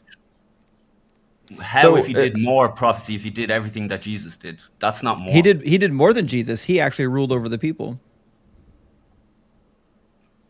Was he crowned as king? Yep. In fact, we have coins with his face on it. Look up the Simon Bar Kokhba coins. Simon Bar Kokhba coins. Simon. It Okay, says I don't know, but either way, Simon- Jesus was crowned as a it king. says That Simon- Simon, Prince of negate the fact Israel. that Jesus was crowned a king. Simon was the Prince of And then- Israel for at least 4 years, which means he's a Messiah. I'm sorry, he was a what of Israel? He a was what of Israel? he was the prince over Israel for 4 years. It's on the coins. Yeah, the what? It's on the coins. The what of Israel? The what of Israel? The prince over Israel. The prince. Yes. Oh, sorry, I thought you said king. It's the same thing. Was he king? It's not the same. It is. It is It's quite clearly not. The It same. clearly is the same Anyway, thing, look, which is look, why it was in the really book nice of talking to you. Ezekiel, the Messiah is called a prince. It's a callback to the book of Yes, Ezekiel because of the Trinity and the whereas New his father Jerusalem. is- So in the New Jerusalem, the Messiah is referred to as the prince. Great, wonderful, great. Cool. Jesus was still crowned as a king. As a joke. So it doesn't say that he will, and when he returns, he will be the full king. Cool. because, Then when he just like the returns, son we quoted. when he returns and take the throne, I'll be glad to call him king. But until then, he's not the king. Oh, you will. It says every knee will bow and every tongue will confess, willingly or unwillingly. It will happen. Yeah, no one cares But because anyway, it's not true. just to recite. So The 3 points I wanted to make was the love. You can't explain where love comes. You don't know if your own mother loves Yeah, you. we can. The second We already is covered that. when- It comes if from your you are- brain. It's neurochemical in nature, and we know Yeah, so your how mother it doesn't works. love you. Yeah, she So does. your mother doesn't That love doesn't you. follow. No, she doesn't. Yes, she no, she does. doesn't. Yes, she She's does. just acting Mom? to chemicals. She's Your just mother acting loves to me. chemicals. No, she doesn't. Yes, She's she just does. acting to chemicals. No, That's she's just my what mother's just the- acting to That's what the chemicals. word love means. It refers to just like the chemicals. That's all it means. Okay. Right, so we that have a doesn't different negate reference. The fact that it's still chemicals. Would you Yeah, say to but your it being girlfriend, chemicals "My doesn't make it not chemicals love real. you"? What? Why would Would it you being say chemicals? to your girlfriend, "My brain and my chemicals love you"? Yeah, I could say My both brain that, and and my also I chemicals could love say you. I love you. But you don't love her. Only your brain and your chemicals do. When I'm sorry, whose chemicals are they? Whose brain? Whoever's Whose brain is inside the it? brain. Whose brain experiences the feeling? Yes, but they belong to you, do they? Yeah. Oh, exactly. So it's me. It's me. I love her. Yeah. Yes, but so you're just reacting off the chemicals. It's not true Yeah. That's love. just like a biological fact. Yeah. It's like basic anatomy. Yeah. So you biologically love her, but you don't really love her. Well, the difference? biological love is the only There's a big real difference. love. There's a That's big all love difference. is. What's the It's just like a difference? biological phenomena. There's a big difference. It's What how is you it? act. You can I'm trying to tell you if you listen. You can stand there in front of someone saying, I love you. You can feel the oxytocin going through your brain, but that doesn't mean that you actually love them. Just like the same, you can stand in front of someone and say, I hate you, and you can feel some adrenaline going through your brain, but that doesn't actually mean that you hate them. So when we say words, these words pick out specific objects in reality. They pick out the referent, what Blitz is talking about. The referent that these words, that the word love picks out specifically, is just going to be the feeling that is caused by these chemicals. So saying, what? The feeling is caused by the chemicals? That means it's not real? No, that's just what it means for the feeling to exist at all. That's what we mean when we say love. It's Yes, the but feeling that's why I of brought up- closeness, that's and the why I feeling is brought up caused the by the fact you can chemicals. That doesn't mean it's not real. We experience it as real. But that's why I brought up the fact that you can be standing in front of someone, you can have no oxytocin running through your brain, and you can still love them, or you can have But we don't loads call of that love. oxytocin running through your Source? brain, and you can still hate them. Source? But we don't Source? call that Sorry? love. You're just I don't defining have a love source, differently, man. Stephen. You're just saying love. I don't believe. Yes, we are defining love.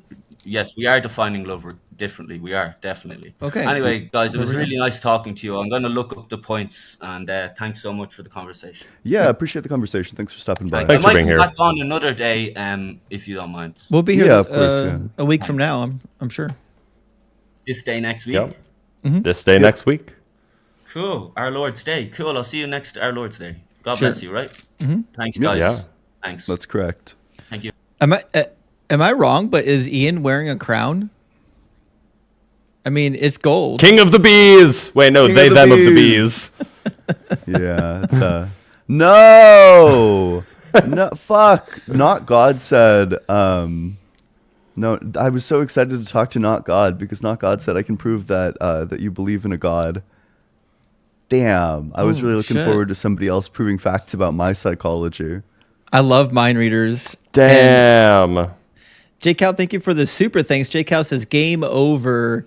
Yeah, I agree with you. I was having a little bit of fun talking to him. I may have been a little hard on him. We'll see. We've got Yeah, you gotta go easy on the mute button. This isn't TikTok. We have to do better than that. I think the problem is that when there's like a delay, it's like so easy to overtalk and to like get overtalked. Yeah, right. Yeah, and but also I do think he was aggressive. Yeah. Yeah, he was overly aggressive. He was. But I just wanted to hear his voice more. Oh, I'm sure because you're so sweet, Dr. Blitz. All right, we've got What can I say? Ahmad Hunter with us. How you doing, Ahmad? Hey, shout out to Scientific Snitch in the comments. I haven't seen Scientific Snitch around at all lately. Yeah, it's been a Scientific minute. Snitch pops up all the time on my Yeah, I see. on I see my it on Instagram. It's just Instagram, not on my not Instagram lives. reels, on my like personal Oh. Instagram. She pops up all the time. Yeah, we can Looking to see get you away. and hear you, Ahmad. Right. What am How you guys I doing? chopped liver? I don't get a high. Yeah, That's so yeah, you silly. are. Yeah, whatever. Howdy. How you guys doing? Doing well, all how right. about What do you believe? So, you can probably guess I'm a Muslim. Oh, I did get a. I'm so sorry. I did get a high. It was. Oh gosh, I apologize. Sorry, go ahead, Ahmad. So you believe in the Muslim God. So what would be your evidence or argument for the Muslim God being real? All right. Before I start, I just like want to say a disclaimer that English is my second language. So Yeah, you don't have to you brag.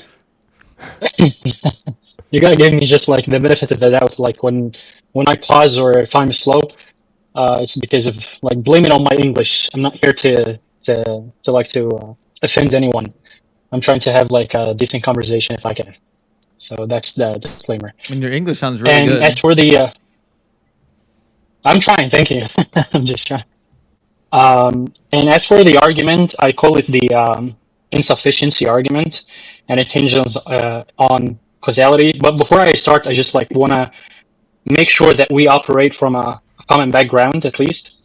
So I'm going to ask you all: do you believe that this world operates according to a set of rules or laws that can, like at least in principle, explain phenomenon or phenomena within it?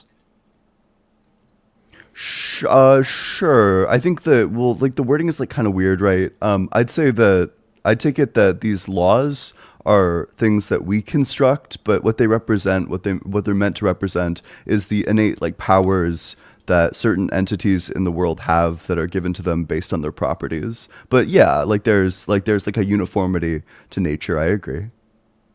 Okay, so I just like what you can phrase it however you want, Ahmad? as long as we agree that. Yeah. Not to cut you off, but your audio is really bad and is like popping and distorting. Are you using Okay, a let me try. Bluetooth or what's happening right Yes, now? yes. Okay, Yeah. give me 1 second. Is this better? No, I think it's the Bluetooth connection itself that's the problem. Do I refresh? Maybe. Let me check something real quick. I'm gonna. Could you try not using the Bluetooth mic? Allow the director to change your audio to mine. All right, let's see if that's Is it any better. any better? Yeah, it's a lot better. I think it's a lot better. Oh, so I think now I'm talking just through the speakers. Right. Yeah, that's fine. Okay. Yeah, I think we should be good though. And I cannot even hear you over. Okay, Well, yeah, so, your Bluetooth might not work anymore. yeah, it's not working now. All right. Give But me can you one. hear us? Yeah. Can you hear us? Yeah. I can hear you. Yeah, it's just like Okay, it's gonna be that's so fine. loud for my roommates. Anyways, so as I said, like you can phrase it however you want. As I said, like I'm not the greatest person on phrasing. It's just as long as we agree that the world operates according to laws, like it's not something haphazard, right? So we can. Yeah. Okay. All right. So the quickest version of my argument goes like this. We are all insufficient, like we are insufficient beings. And I mean that we rely on preset conditions to exist. And this makes us what I call like an occurrence. But again, like my English might be off here. I mean that what's like the antonym or the opposite of eternal? How would you say it? Finite. Finite just like talks about like the time component of it. I'm just trying to generalize it even without time. I'm just saying Limited? occurrence. Okay, but all right, you understand what I'm trying to say. We rely on preset conditions, and this makes us non-eternal. Okay, so that's the first thing. And I would say that this cannot go for infinity, otherwise we wouldn't actually exist. And I'm not here just trying to argue infinite regression. I'm arguing causal infinite regression, because I have no problem with infinity in theory, right? Or even in actuality, actually, but just not causal infinite regression. So the second point is this cannot go for infinity, otherwise we wouldn't exist. And then I go, we have this sequential causal series where you have A or law A leads to phenomenon A or B. Just for simplicity, I would say that A leads to B or causes B, and B causes C, and C causes D, etc. And no matter what we don't know about this this sequential series, we know three things for sure. Number one, that every entity in this series is not eternal. And number two, the actual existence of this series cannot be self-sufficient, because it depends on the actual occurrence. Again, like the wording is like what's opposite to eternal. So I'm saying it depends on the actual occurrence of its components. And the actual and these components are insufficient themselves. And the third point is that it cannot be causally closed, because it means it will mean that it's incomplete according to Gödel's theorem. So this is my argument. I believe that you will have interrogation for each and every point. So if you understood what I just said, like you have the mic. Yeah, sure. I can't speak to like the Gödel stuff. Blitz would probably know more about that than I would. But I mean, I think like the overarching thesis of the response is that we believe in we would be willing to defend like an infinite series of causes. So each cause, like each entity in the cause, can exist finite, like non-eternally. And they just exist in like a sequence which itself is eternal, in the same way that like each number has like a finite magnitude, but there's still an infinite number of them.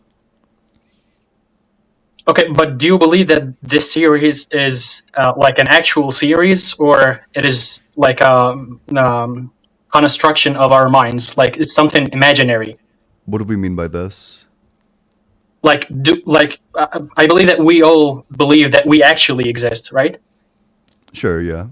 Okay, so if I had a cause, and my cause had a cause, and my cause had a cause, this chain cannot go for infinity, otherwise I wouldn't be here. And this is what I mean by causal infinite regression. Like, you cannot have the outcome if the series or the chain of causality is still going for infinity. Do you agree? No, so I would reject this because we just hold the B theory of time. So there's no problem with like an infinite chain of causes on B theory, in the same way that there's no problem with the fact that numbers go back infinitely, and also 0 is a number that exists. Okay, so there are two things here. I have no problem with infinity, but when we talk about causal infinity, it provides like an illogical impossibility. Like you cannot say. You cannot say that you have an outcome if its causes are still, or like they're still happening. They haven't happened yet. They're still happening. So the cause, it hasn't happened, but the outcome has happened. This is a contradiction, right?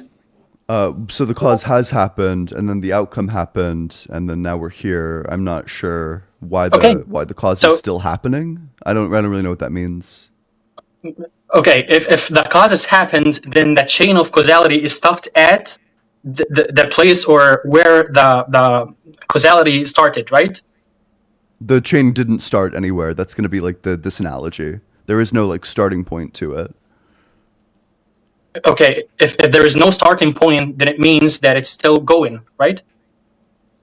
And it is, yes. It's going correct. forward, not backward. It doesn't matter. This is why like my point doesn't depend on time.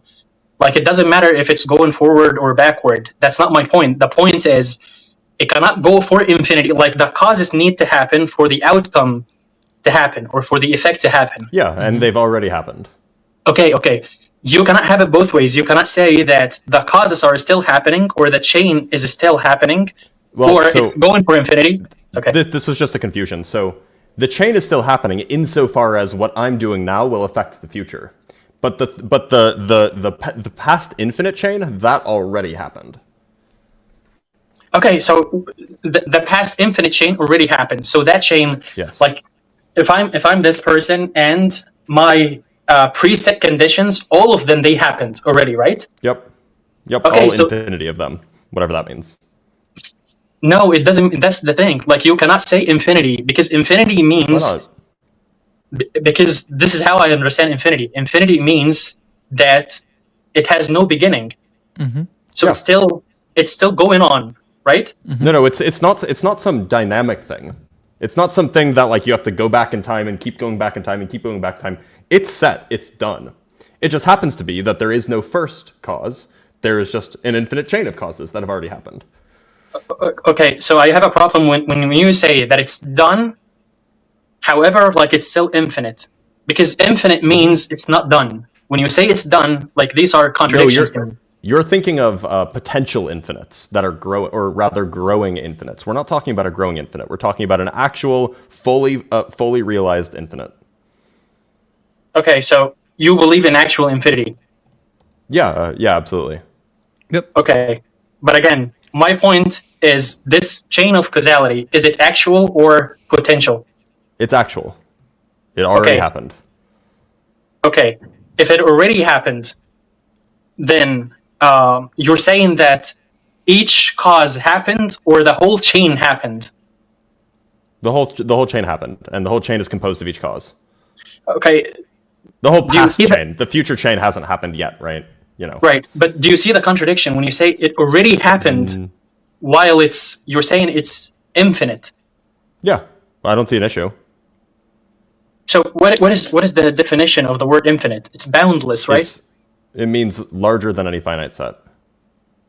Yeah, which means like it's boundless. It has no Sure, if you beginning. want to use that. Yeah. Okay, it has no beginning. When you say it has no beginning, it means that it's still going. No, it's not going. It's not dynamic. That's the mistake. No beginning does It's not not mean no something end. growing. It's not like the past is growing forever. It's that there is no finite set that can account for all of the days that have happened. I don't understand this. Infinity is confusing.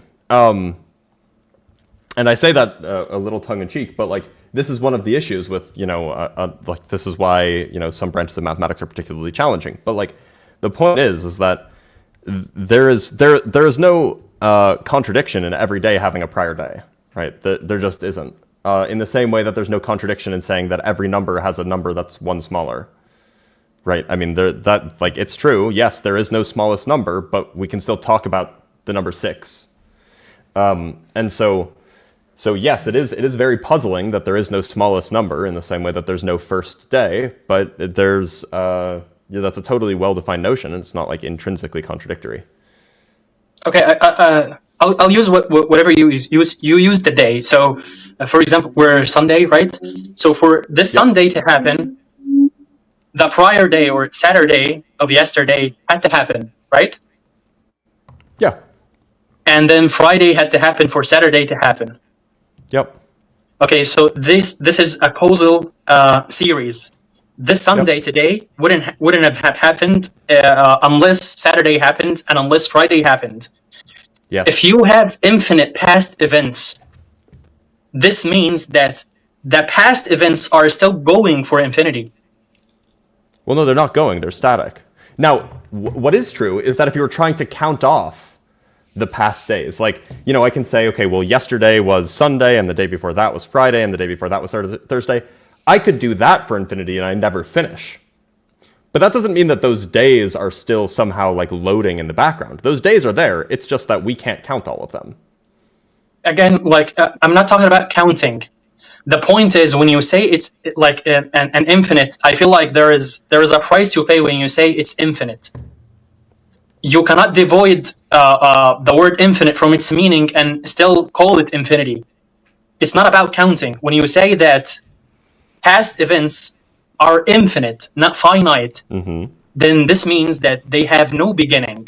And if they have no beginning, it means they're still happening. You cannot say they have a beginning and they don't have a beginning. What do you mean they're still happening? So there's an ending. There's no beginning. Okay. So we could take the ending to be like today, that this chain of like past events ends today. It just has no beginning. There's no problem with that. Like similarly, we could take the set of like all numbers that are smaller than 0, right? So the ending is going to be at 0, and the numbers are going to stretch back infinitely. So you can have something that has like a beginning and no end, or no end but a beginning. Like either is possible.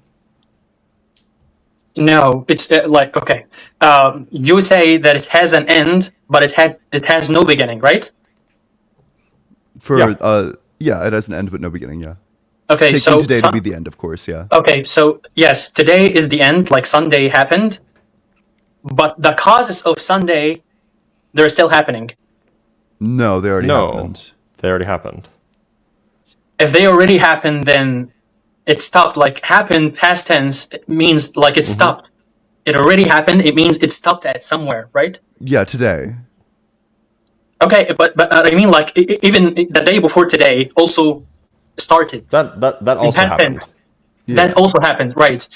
If it already happened, then it means that it stopped at somewhere. If it stopped, you cannot like it's bounded, like it has a beginning. You cannot still say that it has no beginning or it's unbounded. So take by literal, like this is like take this as a not even really as an analogy, just a direct relationship. So map onto today the number 0. Map onto yesterday. Matt? You said math? Map onto today the number 0. Yesterday the number -1. The day before that the number negative -2, integer. and so Yeah, negative integer. Yeah. So in that sense, every negative integer has an associated day in the past. And there's an infinite number of negative integers. There's an infinite number of days in the past. The negative integers aren't still happening. They're just all there. Every negative integer exists. It exists in some sense. And so in that sense, every day in the past exists and has already happened. That's a good point. But the problem with the negative integers is that they're not causal. Like, you don't have to say, like, if you assume if we mapped on today as 0, right? And we go back, it's not causal, like a relationship. Like, you don't have to count, or you don't have to say -3 to get to 0. Like, you could go from -100 to, you know, a -90, 80 without passing through -3. So this means that this relationship, the negative integers, they're not causal. And if they're not causal, then they could be infinite. I have no problem with infinity if it's not causal. If it's causal, it means that A leads to B, B leads to C, C leads to D. So if I have D, then for sure I had A. Does this make sense? Yeah, I just don't know why it's relevant, right? Like, I don't see why that changes, like, literally any part of this. I'm not sure so what in your mind would be the contradiction, like the this proposition and also not this proposition, like the P and not P contradiction entailed by just thinking that there's an infinite chain of causes that lead to right this moment. What's the problem with that? The problem is that you wouldn't have the effect or the outcome happening if the causes are still happening. We don't think the causes are still happening. We think they happened. Yes, and this is like we're actually like discussing this, and we find that you either have it one of two ways.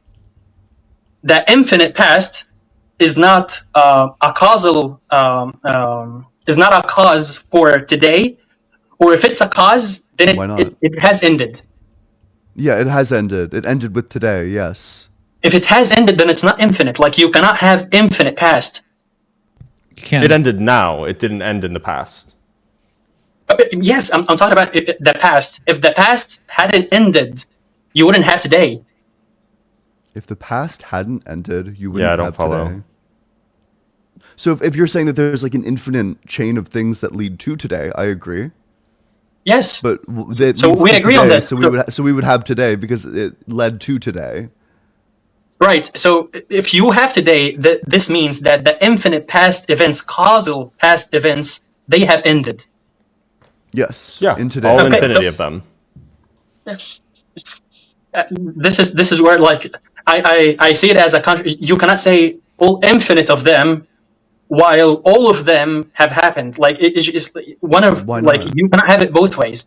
Why not? Because I already explained this the best I know how. Infinity means it's boundless. It has no beginning. Mm-hmm. Okay. So perhaps I can give an example as to why I think that this is not really a problem. So suppose, so we don't actually know if this is true, but suppose that you can subdivide up like a second into half a second, into quarter of a second, into eighths of a second, forever. You can subdivide it up infinitely. Suppose that that's possible. Maybe it's not, but suppose it is. Yeah, this is the Zeno's paradox. Yeah. But the point is that we can still cross over an infinite number of moments, an infinite number of infinitesimal moments.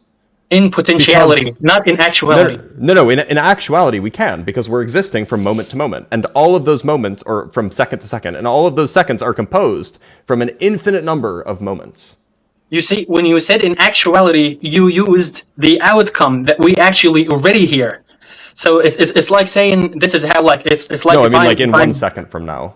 In 1 second from now, we will traverse another infinity of moments. And in another second, we will traverse another infinity of moments. And look, we just did it. We traversed infinity moments.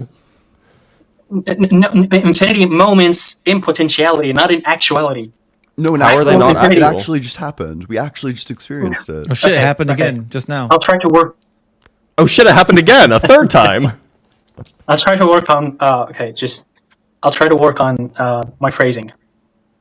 Okay, so actual infinity, it's been actually problematic for philosophers, because actual infinity is a contradiction. When you say, no, I have no problem with actual infinity, guys. This is the thing, because I believe in God, and I believe that God is infinite, and God is already there. So I believe in actual infinity. So that's all right. Actual infinity. When you say that point A or this second leads to the future second, and you can divide what's in between them in like infinite numbers. Like you have this uncountable infinity, right? Or Yep. countable, whatever you want. No, it's countable infinity because you counted. Okay, it's countable Yeah, infinity. it would, if we're talking about moments, probably uncountable.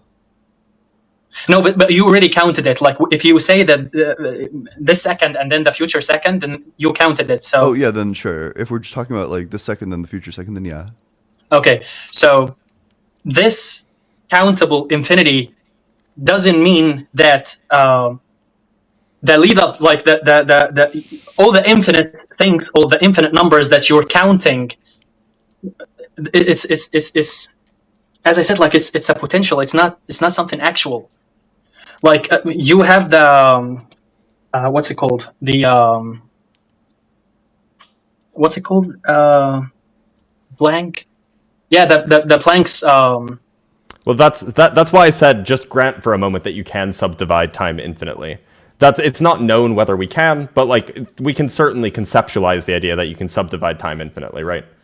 Yes, conceptualization would be potentiality, not actuality.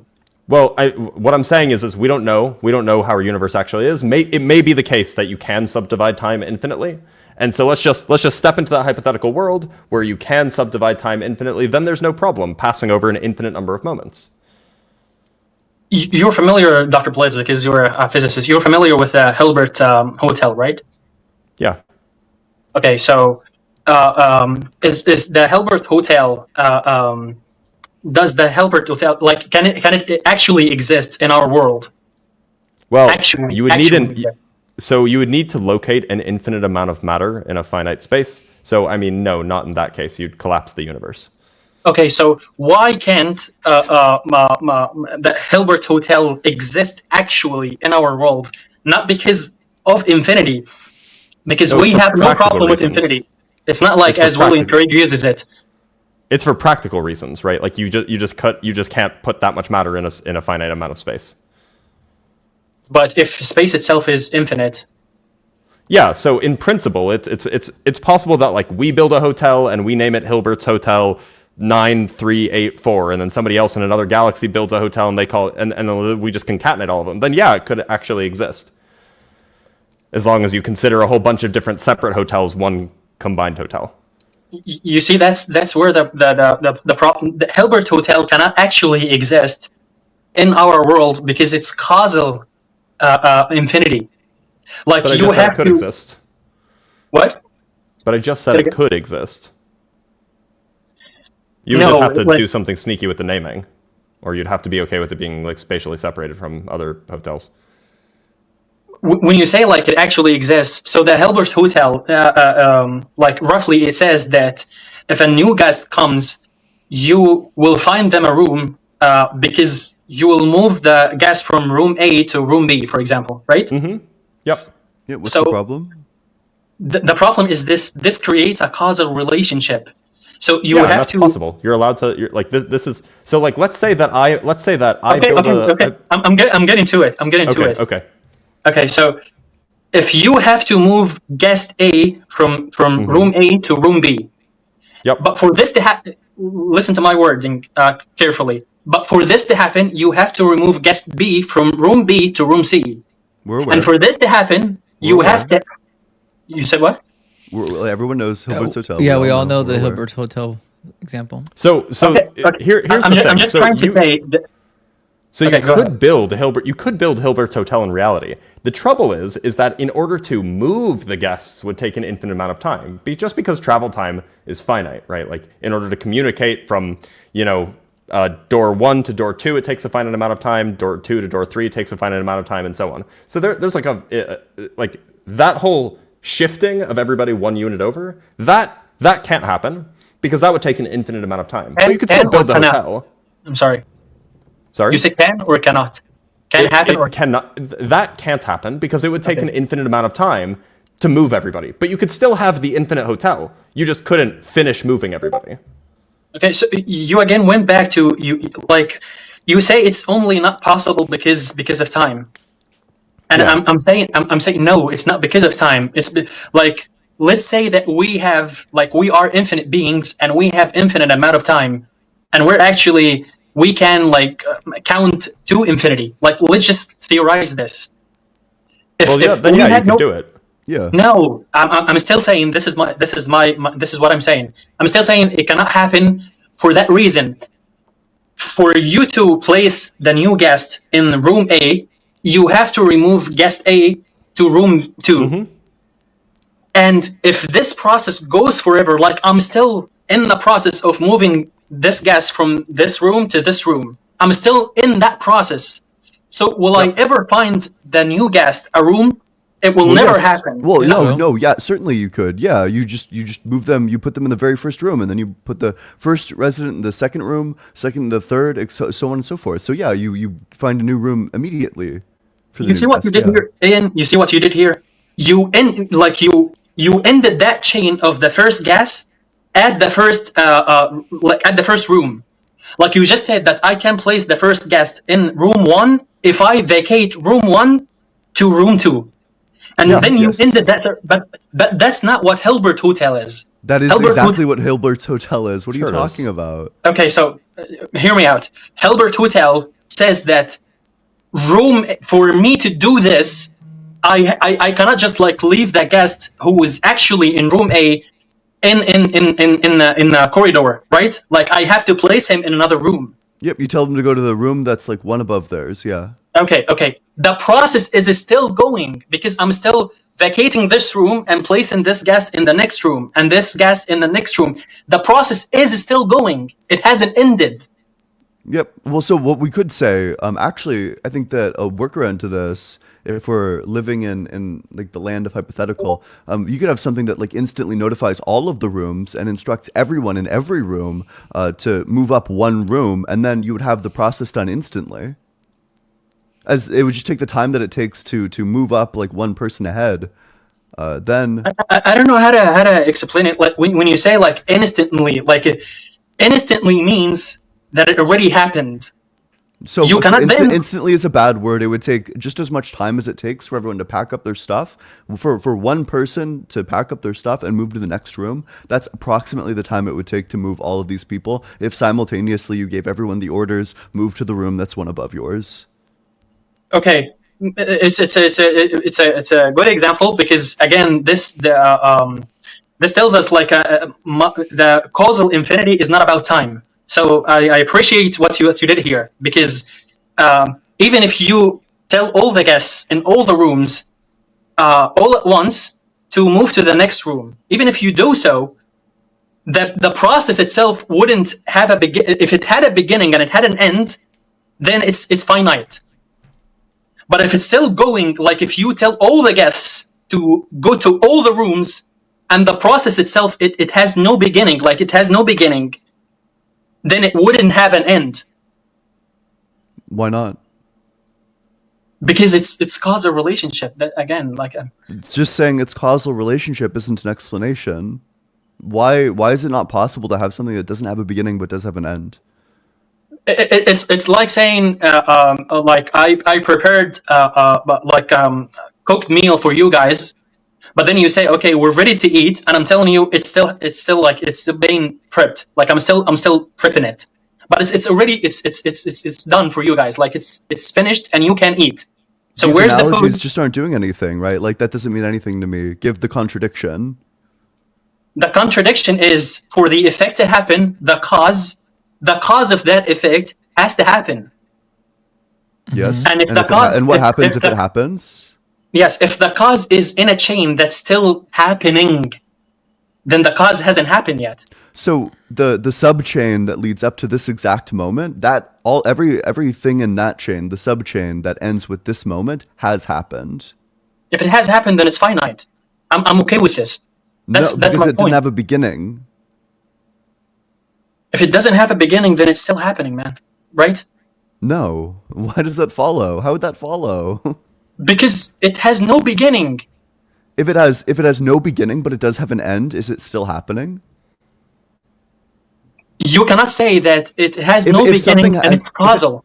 If it has an end, does it have an end? Wait, I'm so sorry. If it has an end, does it have an end? Say it again? if it has an end, does it have an end? Yeah, sure. Yeah. And if something ends, is it still happening? No. Perfect. So if we had something with no beginning, but it did have an end, then it would not still be happening. So there's no contradiction here. Okay, so what do you understand from the word cause? Like A is the cause of B. What does it leads some sort of event to occur? Okay, would you agree with me that B wouldn't happen except if A happened? Because A is the cause of B. No, I don't ascribe to the counterfactual view of causality. I ascribe to like a power view of causality, that certain things have the disposition to behave in certain ways, and that's how we arrive at causes. Okay, so for you, A could be the cause of B, but and B happened, but A is still happening. No, because so if A happens, and it happened, and then B happens, then A is not still happening. It happened. Again, like I think we differ on the word cause. Like I'm saying that B, if A is the cause of B, then if B happened, its cause must have happened. That's what I'm saying. So if A is the cause of B and B happened, no, well, so this is affirming the consequent, first of all, that you're saying. So this is like saying, like, if it rains, the mail will be late. The mail is late, therefore it rained. No, you see, this is a great example, because the mail being late isn't like a causal relationship because of the rain.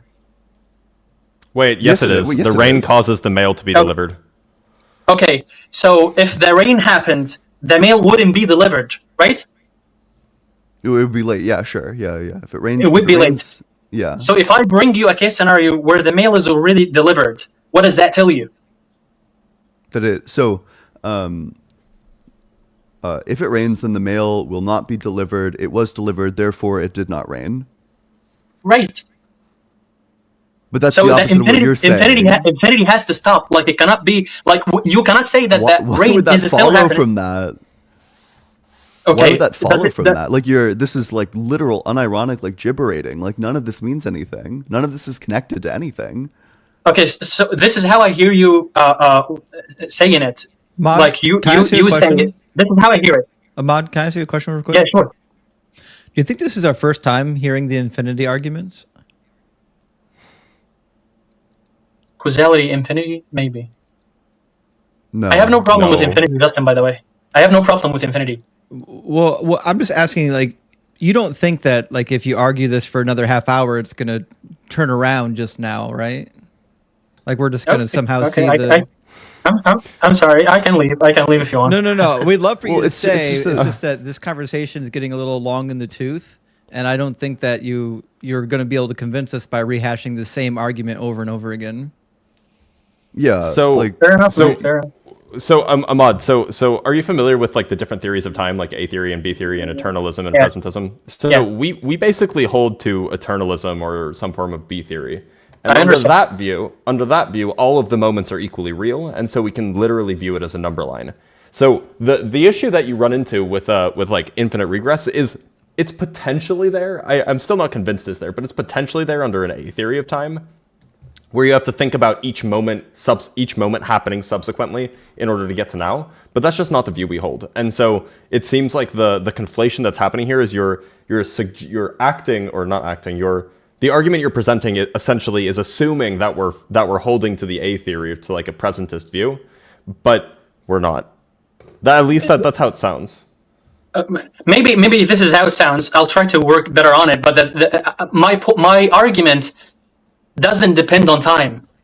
So this is why, like, A theory of time or B theory of time is irrelevant to my argument, because my argument transcends the theory of time.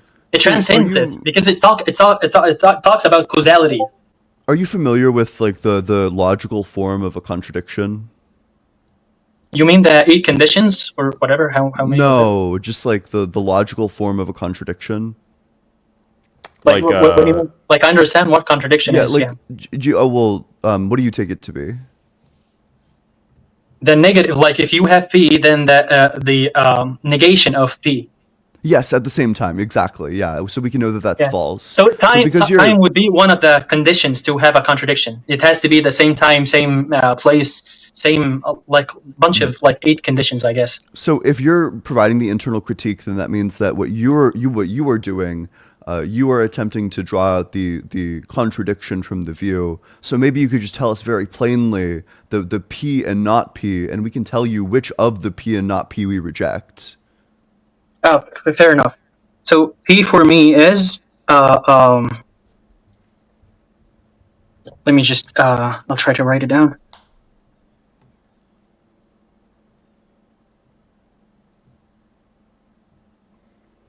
On another note, somebody is spelling Occam's razor like cum, and it's very funny. That is funny.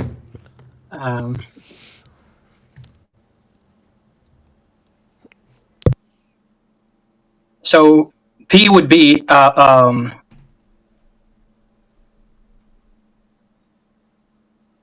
has to exist to cause B, and the negation is if the cause doesn't exist, then the P is if the cause doesn't exist, the outcome wouldn't exist. And the negation of it, the cause doesn't exist, but the negation exists, or the effect exists. Okay, and do we take it to be that? So you're saying if cause A happens, then cause B happens. Cause B happens, therefore cause A happened. That's like it's circular, right? That's what you're saying. No, that's not circular. There's a different problem with that. But I'm just asking, is that what you mean? You're saying like if cause A happens, then cause B happens. We know that cause B happened. Therefore, we know that cause A happened. If cause A happened, then cause B happened, and if cause B happened, then we know that cause A happened. Yes. You're affirming the consequent. This is a formal logical fallacy. So how so? Yeah. So a great example of this: if it rains, the mail will be late.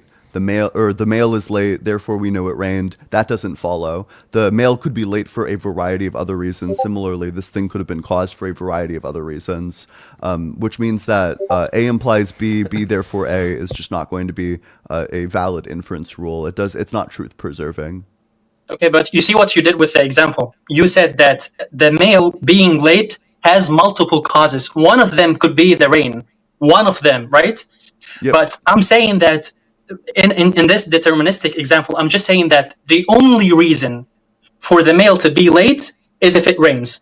The only reason. Wait, okay. So you're saying you're not saying A implies B, B therefore A. You're saying A is true if and only if B is true. Exactly. B is true, therefore A is true. Right. Yeah. Oh, then I certainly agree with this. But then then we would just need to reevaluate the contradiction. So the contradiction is if A. It was. Wait, I'm sorry. Could you remind me of the P and not P contradiction? The cause. If the cause doesn't happen, the effect wouldn't happen. So is this an if or is this an if and only if? If and only if. So if cause A doesn't happen, and only if cause A happens, then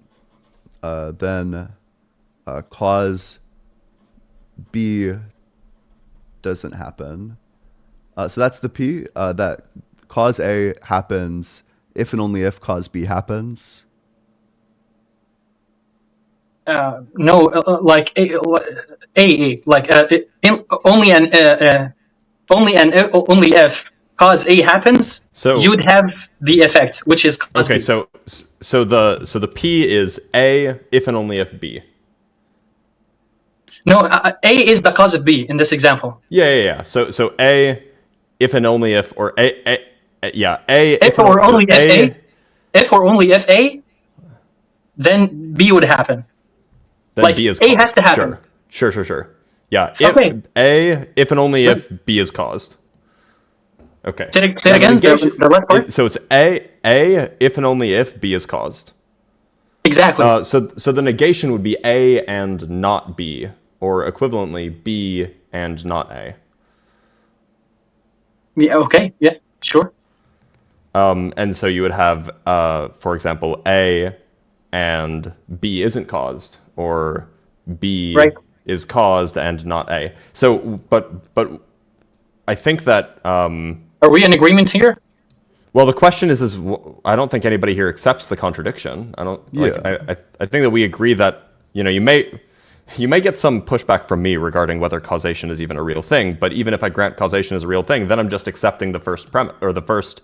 Then I'm Yeah. just accepting P, but I wouldn't accept not P. Yeah, exactly. So you haven't produced a contradiction insofar as a contradiction takes the form P and not P being affirmed at the same time. Our view doesn't affirm not P. We affirm causation. This is great progress. So we all agree on P, right? Yes. Okay. Kind of, but sure. Okay. For now. Because I know also all the way all the discussion about if causality is an actual thing or not. I know this discussion too. So if we agree on P, if I bring you a case scenario where B happened, what does that tell you? Then necessarily A would have to happen. Yeah. That's exactly my argument. In what way? So we agree. Can you plug in stuff for the variables so we can see? So what is A and what is B? B is me, for example, or anything in this in insufficient, an insufficient being, like a being that depends on its cause. Sure. What's A? The cause, Which is?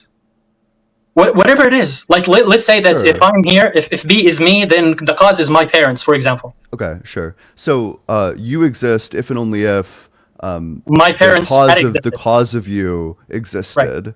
Right. Yeah. So you exist, therefore the cause of you also existed. Okay. So we agree. Yeah. What does this So mean? great. This is great Yeah, progress. Cool. Yes. So when we say that I exist, the case scenario, the outcome happens, it means that the cause happened. So, Yep. okay. And my parents are also, or my cause is also caused, right? Yep. Yep. And because I happened, the outcome, my cause happened, and Yep. because my cause is also caused, so my cause Yep. is correct, also Yep. okay. Yep. Going back If- infinite. Infinitely, Yes. yep. That's where the problem comes in. When you say Why? like it's infinite means that the chain is still going. No, it doesn't. It It ends Okay, at if absolutely you- does if not you mean end- that. Say it again. It absolutely does not mean that, because we could have an infinite chain that ends with you. Yeah, that's what we've been like. I've been pushing against this. I'm saying that you cannot have an infinite chain of causality of causes. What's the contradiction? Again, like the causes are still happening. What's the contradiction? What's the P and not P No, contradiction? the causes happened in the past. That's Yeah, what they we've happened. already If agreed. they already happened, then it's not infinite. no, yeah, we're No, they infinitely happened. There were infinite happenings. Okay, can you justify that you said infinitely happened? Don't shift in the past burden. tense? It's your internal critique. Yeah, This is okay. this is burden shifting. No, I'm not. I'm just saying you said infinitely happened. For me, Are you? this is a contradiction. Infinite things happened. How is that a contradiction? What's the contradiction? What? Okay, the past tense in my head, the past tense tells me that something already had a beginning because it already happened. Oh It's no, but past tense. that's the disconnect. We view past tense as just it's something that is no longer occurring. Perhaps there's some day in the past that was when it happened, and it is no longer that day. But that doesn't say anything about a beginning. Okay, so past tense for you doesn't mean it happened. It doesn't mean it happened. It doesn't mean it had a beginning. Okay, it doesn't mean it had a beginning. Then I think again English is your first language, guys. But I think that you are changing the past tense to something else. Like it has been happening. Something like this has been happening, not happened. No. I mean, like, the issue is that, like, every single day in the infinite past only took a finite amount of time. It took 24 hours, right? Mm-hmm. Each day, exactly 24 hours, there's just an infinite number of these days. And so each day was caused by another previously finite day. That's the only claim that's being made. This is how I'm hearing you. You're saying that we had infinite finite past events. We had an infinite number of finite past events, sure. So you can think of like an infinite number of days. Each day is finite, but there are an infinite number of past days. Okay, so this is, for me, this is the exact contradiction. Infinite, finite, in one sentence. Well, so I could say that let's define two numbers. Wait, easy counterexample. Yeah. Easy counterexample. We have an infinite number of finite numbers. Is that a contradiction? Infinite. Say it again. Infinite numbers. We have an infinite number of finite numbers. Is that a contradiction? Yeah. No. But there's but that's true though, right? Every number is finite, and yet there's an infinite number of them. Yeah. No, when you say like infinite numbers of finite numbers. Yeah, every number is finite, right? 38 is finite, negative 6,933 is finite. Every number is finite, but there's an infinite number of them. Okay, so when you say finite number, it means that it already exists, right? It already existed. Yeah. Does it have a cause, this finite number? Does it have a cause? We could describe the cause of a number as the number prior to it, just to make the analogy work. Okay, then if it has a cause and you say that this number exists, then its cause exists, right? Yeah. You cannot have the finite number and also the causes of it, there is still infinite. Why not? Why not? Infinite and finite, guys. Like the causes are but still they're describing two different things, right? Like so. Exactly. So if it's on two different things, hand, then yeah. No, but it's fine because on the one hand we have the set of days that's infinite, but each individual day itself is finite. So the finite and infinite are describing two separate Here, things. there is no contradiction. When you say it like this, here is no contradiction. And but again, that's what I'm saying. That's what I'm saying. Yes, and I agree with you on this. And I agree with you on this, but this doesn't like fully correspond to what I'm saying as causal relationship, because you just said that there is a set of days, right? Mm-hmm. And this set of days, it's infinite. But are you saying that each one of those days is caused by like the day prior in that set? Yes. If you're saying so, and you say that today happened, then all of its causes must have happened. Yes. Yes. Then it cannot go for infinity. Yes, it can. Why not? It's not going. It already happened. If it already happened, then it had a beginning. Like it stopped at somewhere, right? It stopped today. It had an end. And also, the causes of today also stopped. Well, the cause of today had an end. That was yesterday. Okay, I don't want to we're going in too much circles. of your time, guys. No. Yeah. I'm sorry. Like I think we're stuck on this. I'll try to work on my English better. That's fair. But can I find Ahmad, where can I find this, like the recording of this? It'll be on YouTube. Wherever you found the link, it'll be on YouTube. Yeah. Your channel, Justin, because I know your channel, Justin. Your channel? No. This is its own thing. This is on Unapologetic. The channel is called Unapologetic. So if you type into Google Unapologetic live God is not real, you'll find it. All right. Thanks, guys. Like Sorry if I upset you guys. I'll try to work on it. No, you're totally good. Yeah, we're not upset at all. And your English is great. Your English is great. Better than my. Well, I don't know what your first language is, but you're I speak that. Arabic. Okay. I'll see you guys next time. I'll see you next time. Sounds good. Have a good one. Bye. I know that kills you, Justin. I mean, it's not that I don't like a good discussion on infinites. I just don't know if we need a 45-minute discussion on infinites where the same talking points are hashed over and over and over again. True. But we got a couple. It feels like they go on. It feels like we achieve an actual infinite every time we have one of these conversations. True. But we like Ahmad. Ahmad was nice and he was thoughtful. So well, that's the thing is he's such a likable guy that you don't want to you you don't want to hammer on them. But Jess, thank you for the super chat. Says Eon, please pretend I sent 666. I don't know how to send a specific amount and in the Wales, so can't send through Cash App. Jess, thank you so much for the $6.66 on YouTube Super Chat. Hail, Jess. Hail, 666. And a huge hail, Satan. Big W, Jess, in that comment section. Can we make like a W like on the... No, never mind. They won't be able to see it. Actually, no, I can be the bottom of the W and you guys can be the top.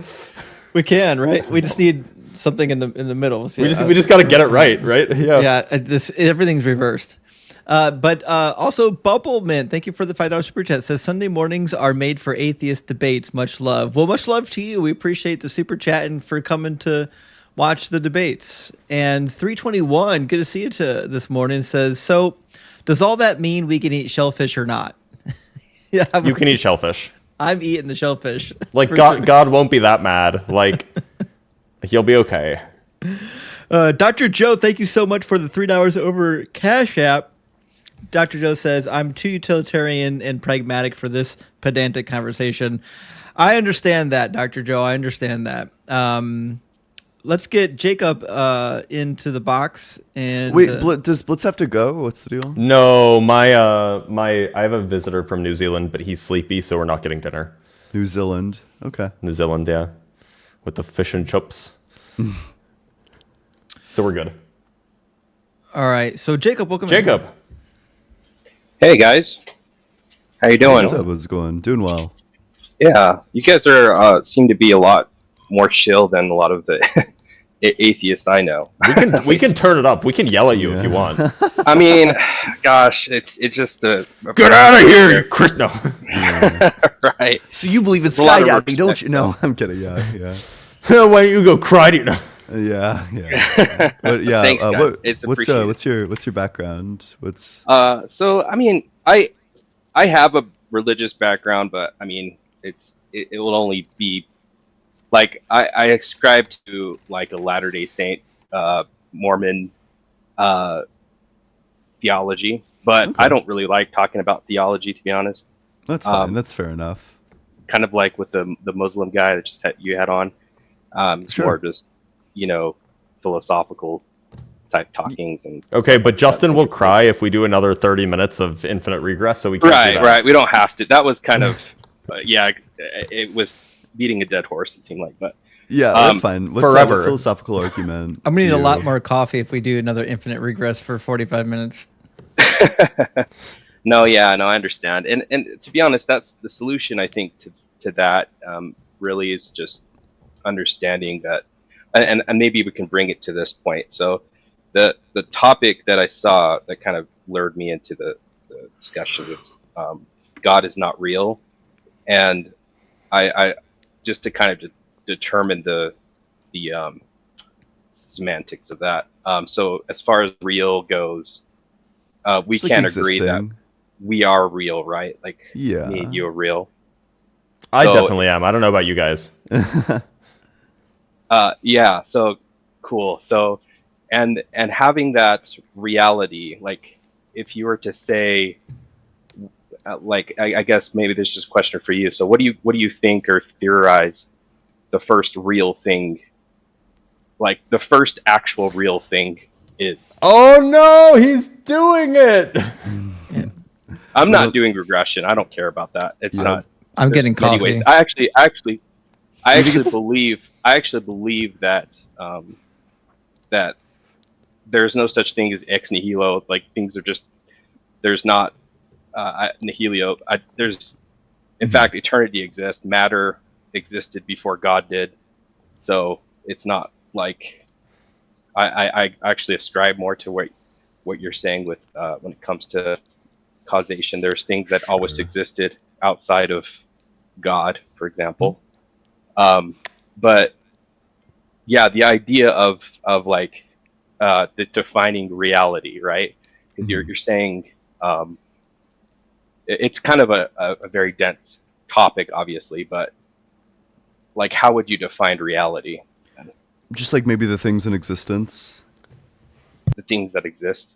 Yeah, just like all like the set of things that exist, perhaps. Okay.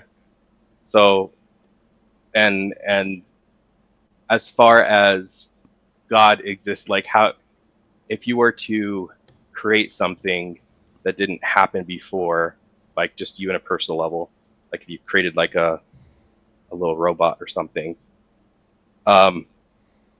would that robot now exist, or Yeah, is if it you create it, just then it exists. Yeah. so creation exists? Okay, because yeah, I mean, like just kind of hashing that through.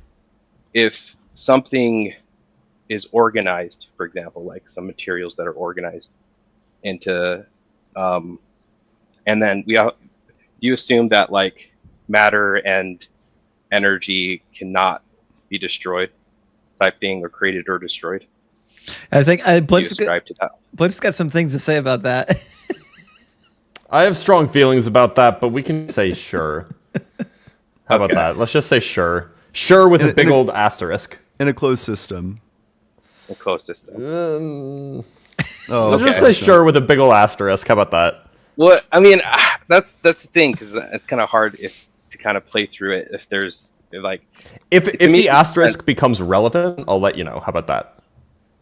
Okay, sounds good.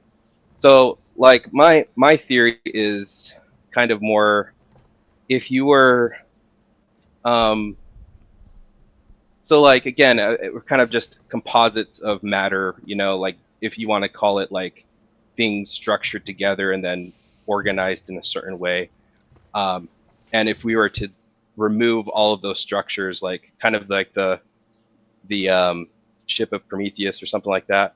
You guys know what that is? Like, yeah, what defines Theseus, ship of Theseus. Sorry, you're good. The ship of Theseus.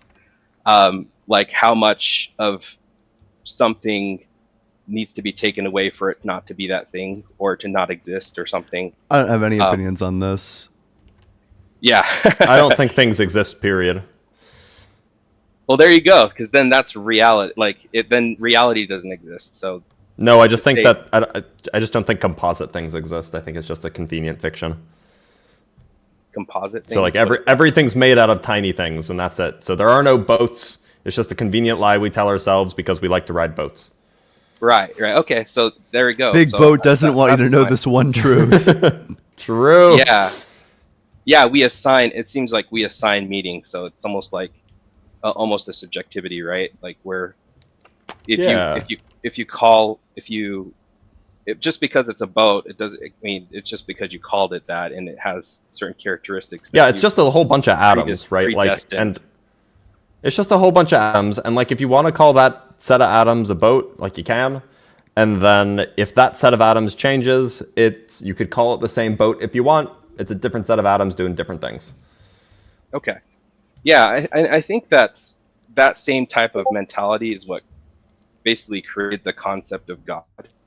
Because if you think of like from the very beginning, right? Like if we consider, like for example, I'm real, I would consider myself human, but also I feel like I am a product of many lines of evolution, right? Because I'm an evolutionist. You know, I think that there was a, you know, just conceptually thinking, like I had parents and they had parents, and then, you know, but there has to be some line that goes to the very beginning parent, the first parents, right? So, but then I also think like, well, like, is it possible? I mean, I'm kind of going to regression, but if like on Earth, for example, because we can say that Earth is probably a finite, unless we, you know, there's theories where, you know, the first organisms came from space or something, some universe outside. So we're all just aliens on this planet, you know. Essentially, our ancestors. So, are just aliens. I just want to because I think that everybody's confused. So where's this plane landing?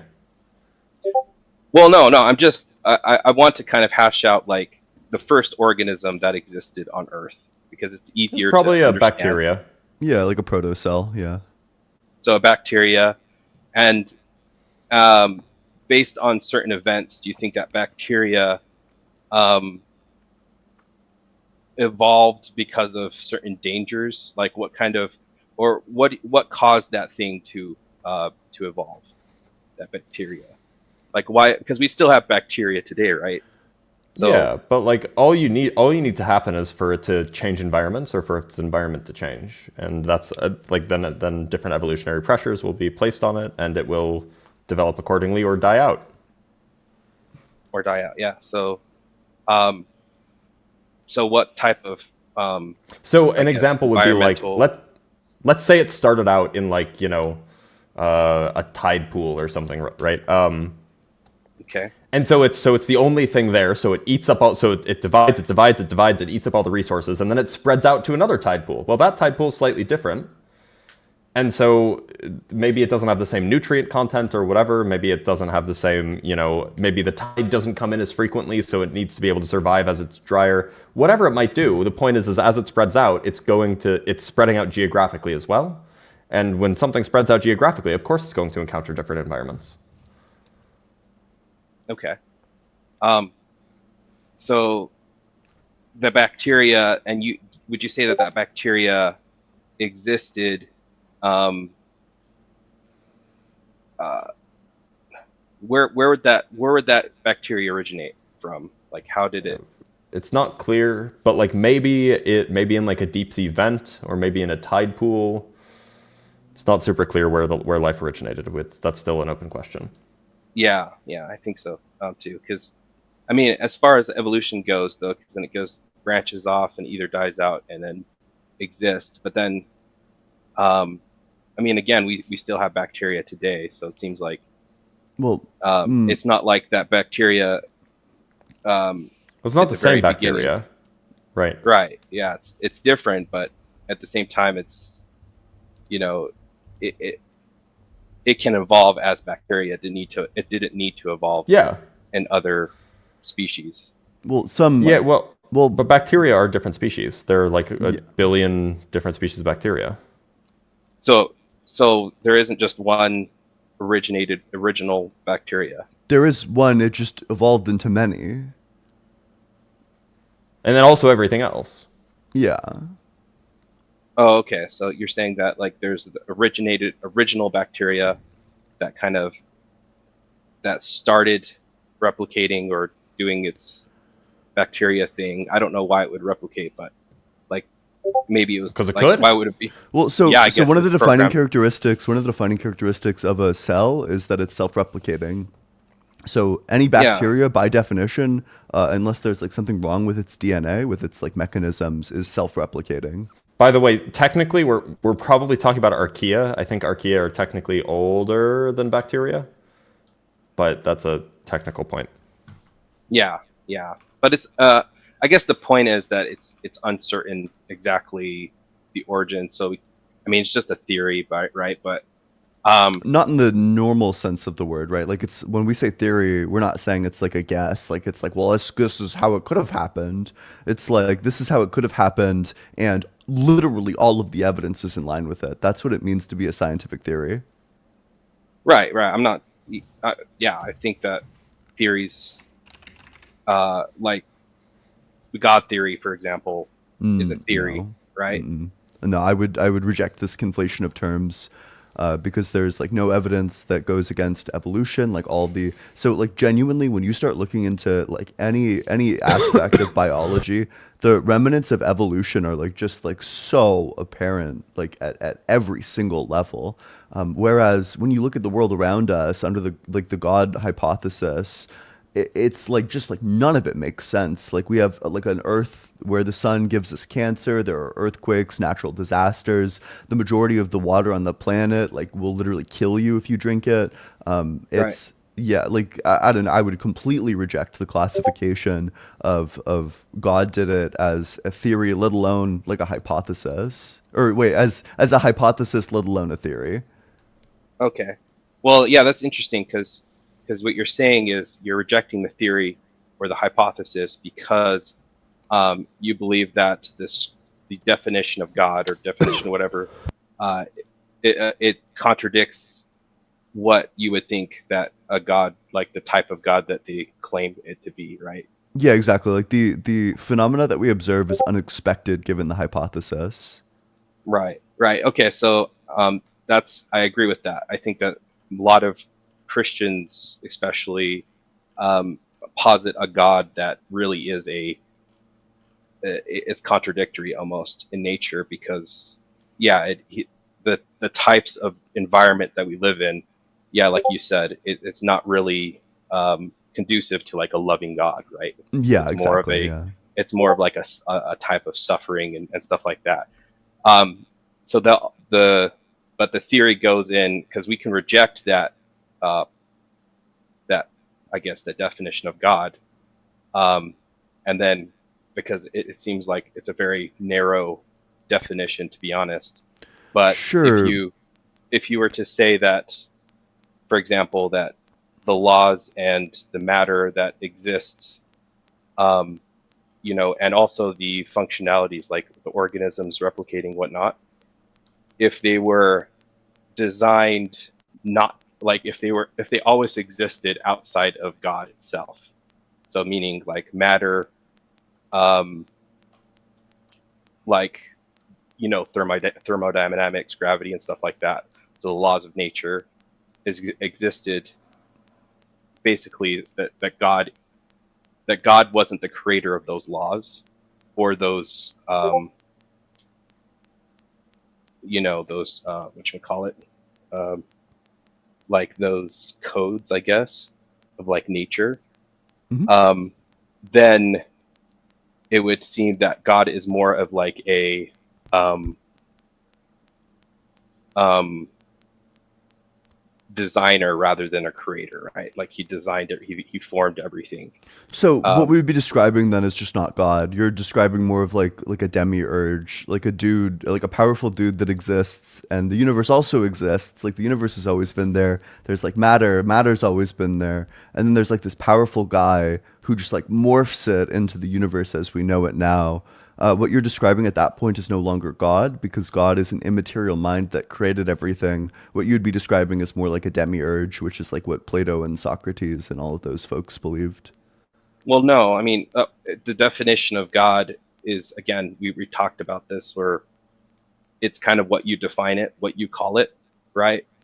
Um, you're saying that, oh, a lot of people don't ascribe to that definition, but that doesn't mean that it's not God. It's, No, that does like who would define it in the way that you're defining it? well, I mean, I do belong to a religion that rejects the Christian creeds and like the if you were to even So read the this Bible, is the for Latter Day example. Saint position, right? And it's and correct me if I'm wrong. My understanding is that the heaven that you achieve is like the status of a god that can do this yourself, right? Where you can Well, like form the worlds and so on. idea, and kind of coming from the previous conversation you had, is we believe that existence, example, is kind of an eternal round. So I think of it like a circle, right, instead of a constant line of infinity. Because you guys were talking about like a hotel, for example, like where in order to introduce something into the hotel, you must another must be moved Yeah, yeah, or yeah.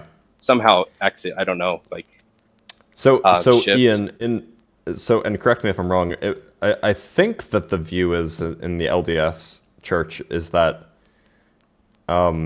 it is like a demiurge. Damn, wait, so God is, so in your view God is not the originator of everything? God didn't make everything? Well, so and we define make and create differently than most Christians, because the Christians would believe that God just snapped his Thanos finger and everything just kind of appeared. It's just like, let every, like, basically when he said like let there be light, there wasn't light before that, which doesn't make sense in a LDS theology, because again, those types of things, energy and matter, have always existed. There weren't It would be, if God, there's complications obviously within like where did God come from after that, but and then we just kind of hold to everything was eternal, including like um, like the being himself. So, and we kind of use this as like, again, because it's an eternal round. So if you think of it like I don't know if you ever watched like Futurama or whatnot. There was like they create a device, a time machine or something like that. And it just loops around. Yeah. Right.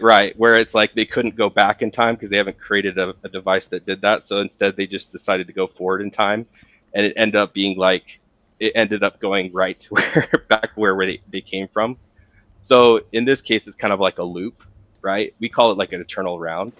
So in a sense, like, and we call ourselves gods. I mean, in the Bible, it says that.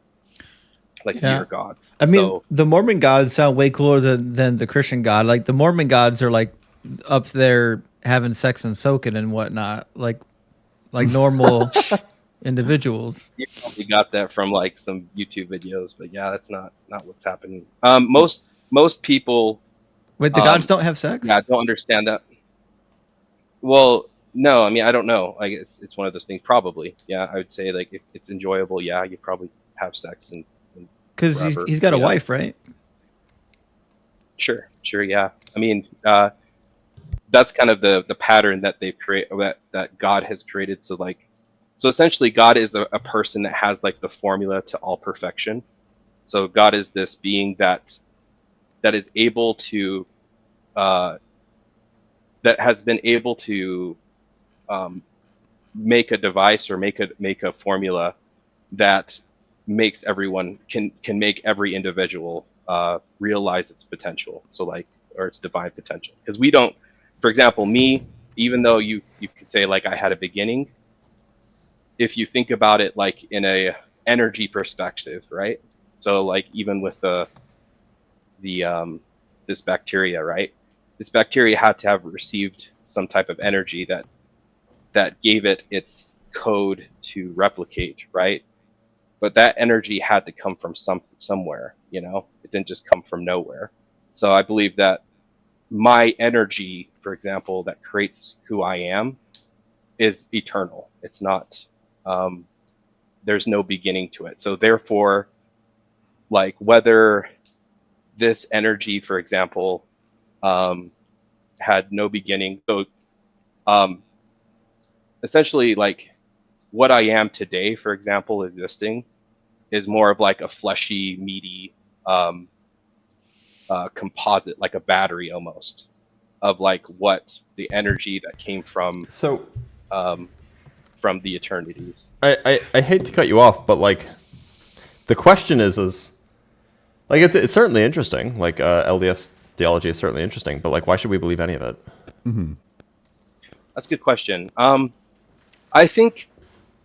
I mean, why should believe anything really? But because there's evidence. Because there's, yeah. Yeah, so I mean, the evidence.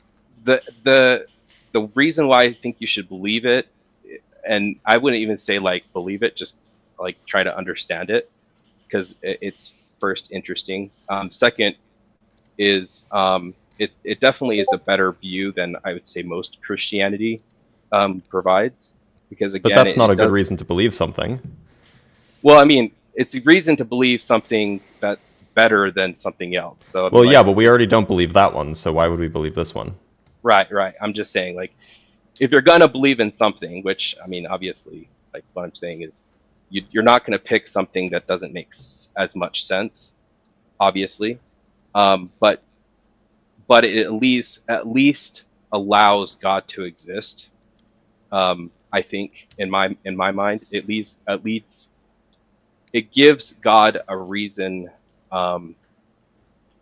outside of what has been created by like philosophers or human, like scholars or whatever, like because they got it wrong. Obviously, I think that did God did God do the nasty with Mary to give birth to Jesus? No, I don't think so. Because Brigham Young says the Father came down and begat him the same as we do now. Yeah, I think that that's just a linguistic thing. I don't think that means that he had sex with her. Well, it says the birth of our Savior was as natural as are the birth of our own children. It was a result of natural action. He partook of the flesh and the blood and was begotten of his Father, as we are of our fathers. Yeah, I mean, again, if you hold to it's going to be hard to hold to that view if you don't hold to the Christian view. But I don't think that what you're saying about what you're interpreting that as is correct, as far as like thinking that he had to naturally have sex with Mary in order to that. Because I don't. I mean, if you were to ascribe to that, like no person could ever be with God, like and live, for example. And also you'd have to ascribe that, like Mary, we do say that Mary is a virgin, so that would kind of throw that out of the water. It would kind of contradict it, the Virgin Mary. So to be honest, it just the fact that it contradicts who Mary was to the LDS Church, like I don't think that it could be possible. So cool. Anyway, all right, well, yeah, listen, okay. I think we're coming up on our time limit here. We appreciate you coming up, Jacob. We do find some of the LDS doctrines to be intriguing because we don't get to hear them too often. So I appreciate you sharing with us. Mm-hmm. Yeah, and again, it's not theology I'm talking about. It's more of just the idea of that's presented in the Christian set. It doesn't make sense to us, and I think that there's other frameworks that could be at least sure, like examined. But I appreciate you guys. You guys are awesome. Thanks so much for your kindness. Yeah, thanks for being here, Jacob. You too. Bye. And unfortunately, Damien, we do have to end it. It's getting late for all of us. Sorry. Yeah. So for everybody who's been watching, Justin, you wanna roll us out? Yeah. Well, we got a couple super chats. I'm gonna go live in just a second, but make sure you shout out I'll go live in just a second. Yeah, for sure. Oh yeah, do that too. Sapient Cephalopod says, "Hail Nero! Thanks for Atheist Church. We need a potluck." PTD. Thank you so much. We appreciate the 616. Hail Nero. And Big W on knowing what 616 means. And Jess, thank you so much for the $5 super chat. It says, "Thank you so much, Eon. In Wales, not the Wales. It's so hard to type on here for some reason. Haha. Hey, Dr. Blitz and Jess. Well, hey to you, Jess. Hi. So she's not in the Wales. She's not doing Jonah. She lives in Wales. I think we're clear now. Okay. Confusion cleared. And Jerry, thank you again for the super chat. Big W says, "Why can't any or the NY? Why can't NY point in an infinite amount of time before this? You'd have infinite time to get to any finite point in time." Listen, Jerry, I mean, as delightful as our 45-minute discussion on time was, I think we all agree, all of the atheists here agree, including yourself, that there are finite moments in time on the infinite timeline. But thank you so much for the super chat, Jerry, and thanks for being here, man. Thanks for supporting the channel. Mm-hmm. And a couple things happening. Ian is getting ready to go live here in just a moment, so make sure we jump off of here and go follow Ian. And Dr. Blitz, are you going to be live today at all? No, it's Sunday. Yeah, it's Sunday night. Yeah. I don't. It's the day of the Lord. It's, I take it for myself, if you will. So no, I might troll around somebody else's live. I might hop onto Ian's at some point later. But no, I won't be live. Yeah, for sure. I will not be on my own. All right, guys, thank you so much for being here. If you're in the TikTok live stream and you're not following the stream, make sure you follow it. You might have saw Ian or me or Dr. Blitz live and just jumped in and not realizing that we're on the Unapologetic account. So please, if you could take a moment. Yeah. Oh, yeah, no. I was just going to say that the Unapologetic is not Justin's, it's not Ian's, it's not mine. It is all of ours. So you're going to have to follow it separately. It's a separate endeavor by the three of us. It's, so just keep that in mind if you want to follow it, but you gotta follow it on its own terms. That's right. Thank you so much. Guys, thanks